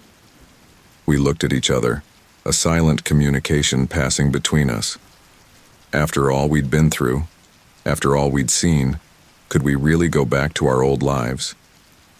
I think, I said slowly, that we have a lot to discuss. As the sun began to set on the now peaceful forest, we sat in a circle talking about our experiences, our fears, and our hopes for the future. Whatever we decided, we knew that our lives had been changed forever by our journey into the heart of fractured time. And as night fell and stars began to twinkle overhead, stars moving in their proper courses for the first time in eons in this place, I felt a profound sense of peace. We had faced the impossible and emerged victorious. Whatever challenges lay ahead, I knew we would face them together. The night had passed in a blur of intense discussion and soul-searching. As the first light of dawn began to filter through the trees, Sarah, David, and I sat in contemplative silence, the weight of our decision heavy upon us. The keeper approached, his ancient eyes studying each of us in turn. "Have you reached a decision?" he asked, his voice gentle but tinged with anticipation. I looked at my companions, seeing my own mixture of fear and determination reflected in their eyes. Taking a deep breath, I turned to the keeper and nodded. "We have. We want to stay, to become keepers ourselves." The old man's face broke into a smile, the first genuine one we'd seen from him. "I am glad," he said. "The task ahead will not be easy, but I believe you three have the strength and wisdom to see it through." Sarah leaned forward, her brow furrowed. "What exactly will we be doing? You mentioned guardians, but what does that entail?" The keeper's expression grew serious once more. "The temporal engine is stable now, but it requires constant monitoring and adjustment. More importantly, you will need to guard against those who might seek to exploit its power." "You mean there are others who know about this place?" David asked, alarm evident in his voice. The keeper nodded gravely. "Knowledge of the engine's existence has leaked into the world over the centuries. There are those who would stop at nothing to control it, to bend time to their will." A chill ran down my spine at the thought. "How do we prepare for something like that?" "Through training," the keeper replied. "I will teach you everything I know about the engine, about the nature of time itself. It will not be easy, and it will change you in ways you cannot yet imagine." As if to emphasize his point, the air around us suddenly shimmered, and I felt that now familiar sensation of time bending. In the blink of an eye, the forest around us transformed. The trees grew taller, their bark weathered by centuries. The clearing we sat in was now surrounded by standing stones, etched with symbols that seemed to shift and change as I looked at them. What just happened?" Sarah gasped, looking around in bewilderment. The keeper smiled enigmatically. "Your first lesson. Time is not the rigid, linear construct you once believed it to be. Here, at the heart of the engine's influence, it can be shaped, molded like clay in skilled hands."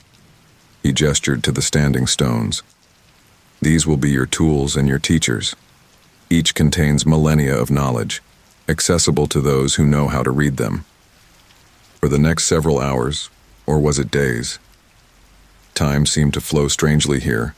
The keeper began our instruction. We learned to attune ourselves to the ebb and flow of temporal energy, to sense disturbances in the fabric of time itself. As we practiced, I found myself able to perceive layers of time overlapping, like transparent sheets stacked upon each other.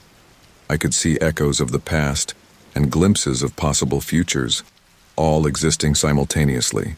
"This is incredible," I murmured, watching a sapling grow into a mighty oak and then crumble to dust, all in the span of a few heartbeats. The keeper nodded approvingly.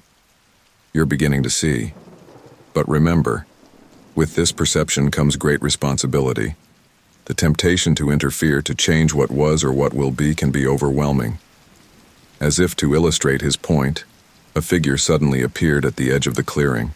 My heart leapt into my throat as I recognized him. It was my father, looking exactly as he had the day before he died. "Dad?"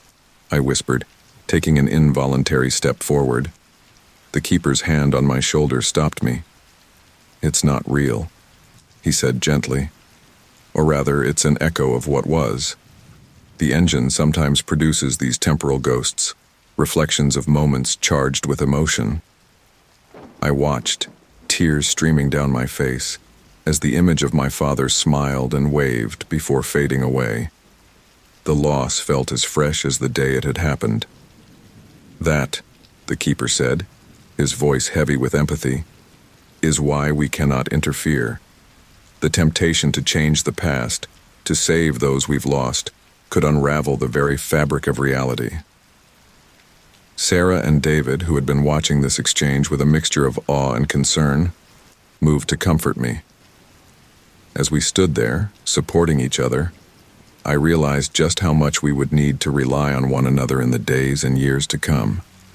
Our training continued, each lesson more challenging than the last. We learned to navigate the currents of time, to step in and out of different moments with the ease of walking through a door. We studied the intricate workings of the temporal engine, learning how to fine-tune its operations to maintain the delicate balance of time.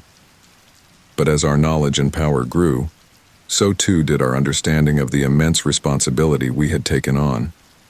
The keeper showed us visions of what could happen if the engine fell into the wrong hands. Entire timelines erased, the past rewritten to serve the whims of tyrants, the future locked into a single immutable path. "This," he told us, his voice grave, "is why we must remain vigilant, why we must be prepared to make sacrifices to protect the natural flow of time." As if the universe itself was testing our resolve, a tremor suddenly ran through the clearing. The standing stones began to vibrate, their etched symbols glowing with an eerie light. "What's happening?" David asked, his voice tight with alarm. The keeper's face was grim. "An incursion. Someone is attempting to breach the engine's defenses." We sprang into action, using our newly acquired skills to reinforce the temporal barriers around the engine. I could feel the pressure of foreign energy pushing against us, seeking any weakness in our defenses. "There!" Sarah shouted, pointing to a spot where the air seemed to be tearing open. Through the rift, I could see a laboratory of some kind filled with advanced technology. Figures in white coats worked frantically at control panels, their faces etched with a mixture of triumph and fear. "They're trying to establish a stable connection," the keeper said, his voice strained with effort. "If they succeed, they could gain control of the engine." I focused all my will on the tier, visualizing it closing, the edges of reality knitting back together. Sarah and David did the same, our combined efforts slowly but surely pushing back against the intrusion. Just as it seemed we might succeed, a face appeared in the rift, a man with cold, calculating eyes and a cruel smile. "You can't keep us out forever," he snarled. "The power of time itself will be ours." With a final desperate push, we managed to seal the rift. The pressure vanished and the standing stones quieted, their glow fading. We collapsed to the ground, exhausted but triumphant. The keeper looked at each of us with pride. "You've done well," he said. "But this was only the beginning. There will be other attempts, other incursions." As we caught our breath, the full weight of our new reality settled upon us. We had chosen to become guardians of time itself, protectors of the very fabric of reality. It was a responsibility beyond anything we could have imagined when we first stumbled upon that carved message in the forest. "Are we ready for this?" David asked, voicing the doubt we all felt. The keeper smiled, but there was sadness in his eyes. "No one is ever truly ready for such a burden, but you have each other, and you have the strength that comes from choosing this path willingly." As the adrenaline of the confrontation faded, I found myself thinking of the lives we had left behind, our families, our friends, our dreams and aspirations. We had given up so much to be here. "Was it worth it?" I asked softly, not sure if I was asking my companions or myself. Sarah reached out, taking my hand in hers. David placed his hand on top of ours. In that moment of connection, I felt a surge of certainty. Yes, we had sacrificed much, but in return, we had gained the power to protect everything and everyone we loved, to safeguard the very flow of time itself. It was worth it, Sarah said firmly, and we'll keep proving that every day. As the sun began to set on our first day as true keepers of time, I looked out at the forest that had become our home and responsibility. The path ahead would be challenging, filled with dangers we couldn't yet imagine. But we would face it together, guardians of a power beyond imagination, protectors of the past, present, and future. The bargain we had struck was monumental, the price higher than we could have ever anticipated. But as I stood there with my companions, watching the temporal energies dance around us like auroras, I knew we had made the right choice. We were no longer just observers of time's flow. We were its custodians, its defenders, and whatever challenges lay ahead, we would meet them head-on for the sake of all that was, is, and ever would be. Years had passed since we had made our decision to become keepers of time. The forest that had once seemed so alien was now as familiar as the back of our hands. We had grown in our powers, our understanding of the temporal engine deepening with each passing day. But with that growth came an ever-increasing awareness of the fragility of time itself. We had faced countless incursions, thwarted numerous attempts to seize control of the engine. Each victory came at a cost, and the strain was beginning to show. On this particular day, the air in our sanctuary felt heavy, charged with an energy that set our nerves on edge. The keeper, who had been our mentor and guide, called us to the central clearing where the temporal engine hummed with its otherworldly power. "My friends," he began, his ancient eyes filled with a mixture of pride and sorrow, "I fear we face our greatest challenge yet." Sarah, David, and I exchanged worried glances. We had come to recognize that tone in the keeper's voice. It always preceded something momentous. "What is it?" I asked, bracing myself for the worst. The keeper waved his hand, and the air before us shimmered. An image formed, showing a vast laboratory complex. Scientists scurried about, working on machines that pulsed with an energy unsettlingly similar to that of our engine. "They call themselves the Kronos Institute," the keeper explained. "For decades they have been working to replicate the temporal engine's power, and now I fear they are on the brink of success." David leaned forward, his brow furrowed. "But how? We've always managed to stop them before." The keeper's face darkened. "They've found a way to shield their experiments from our detection. This image comes from a future timeline, one where they succeed." The implications hit us like a physical blow.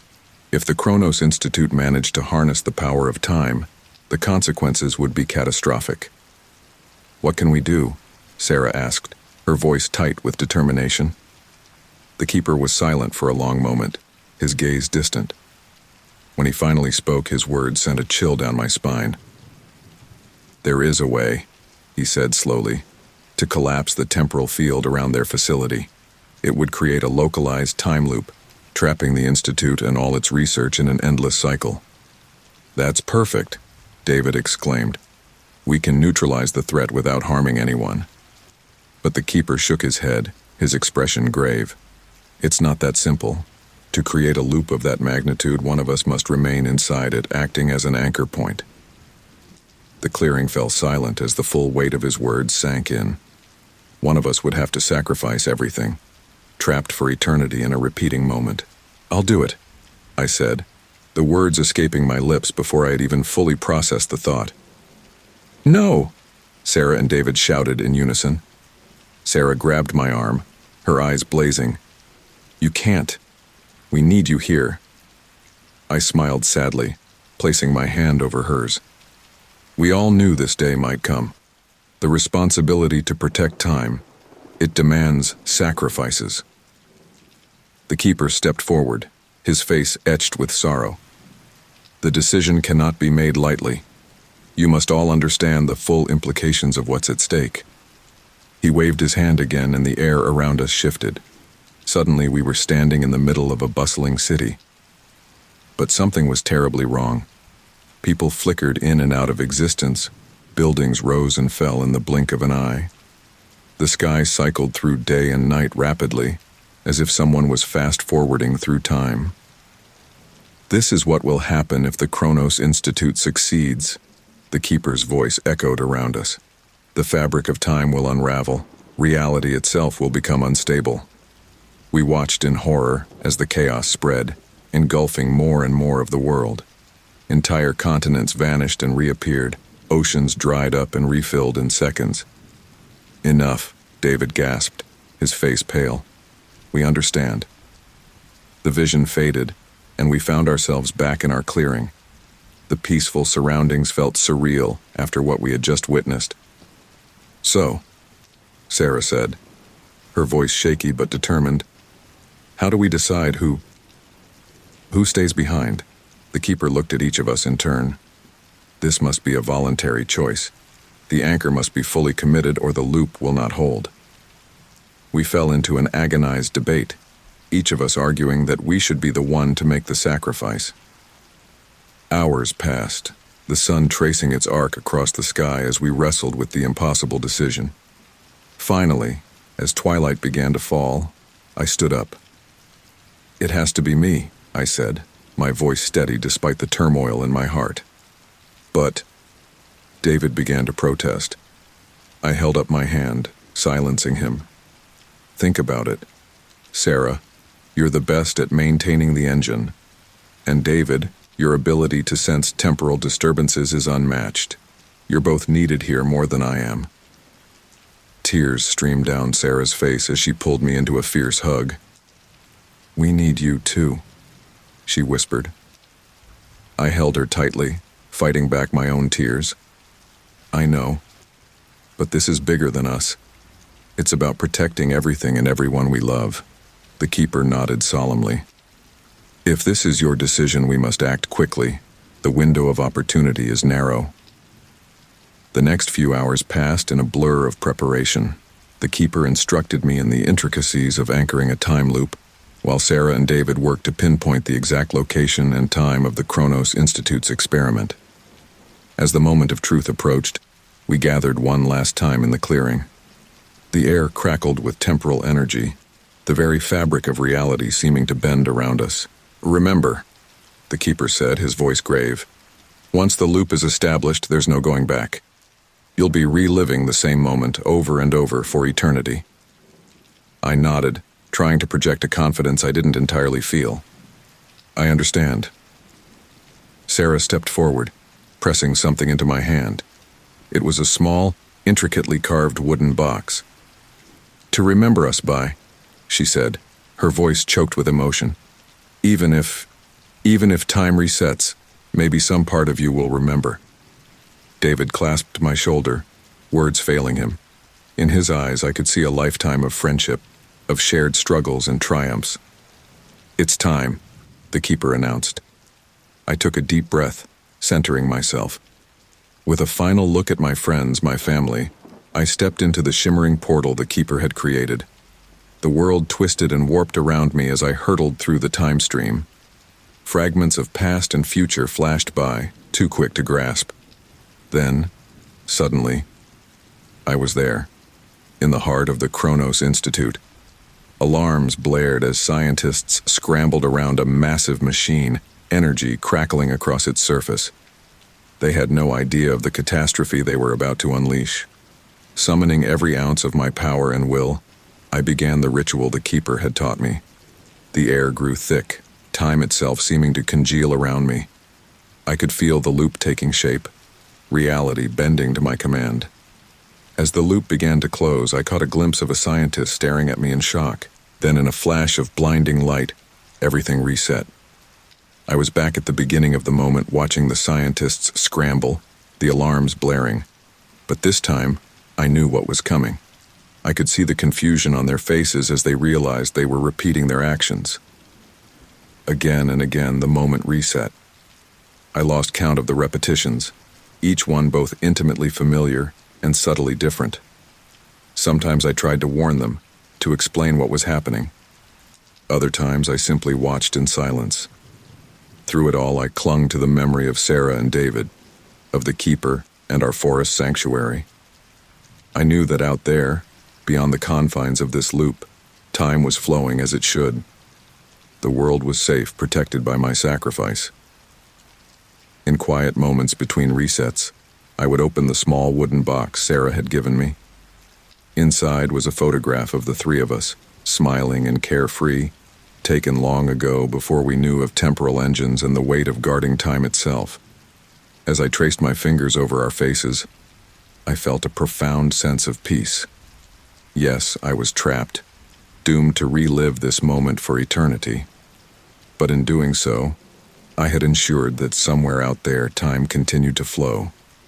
People lived and loved, the world turned, and the great tapestry of history unfolded as it should. And in that knowledge, I found purpose. I may be a prisoner of time, but I am also its guardian. In this endless moment, I stand watch, ensuring that the flow of time remains unbroken for all those beyond this loop. As the light flashed once more and the loop reset, I smiled. Another eternity awaited, another chance to protect all that I loved. And in that, I found a kind of freedom,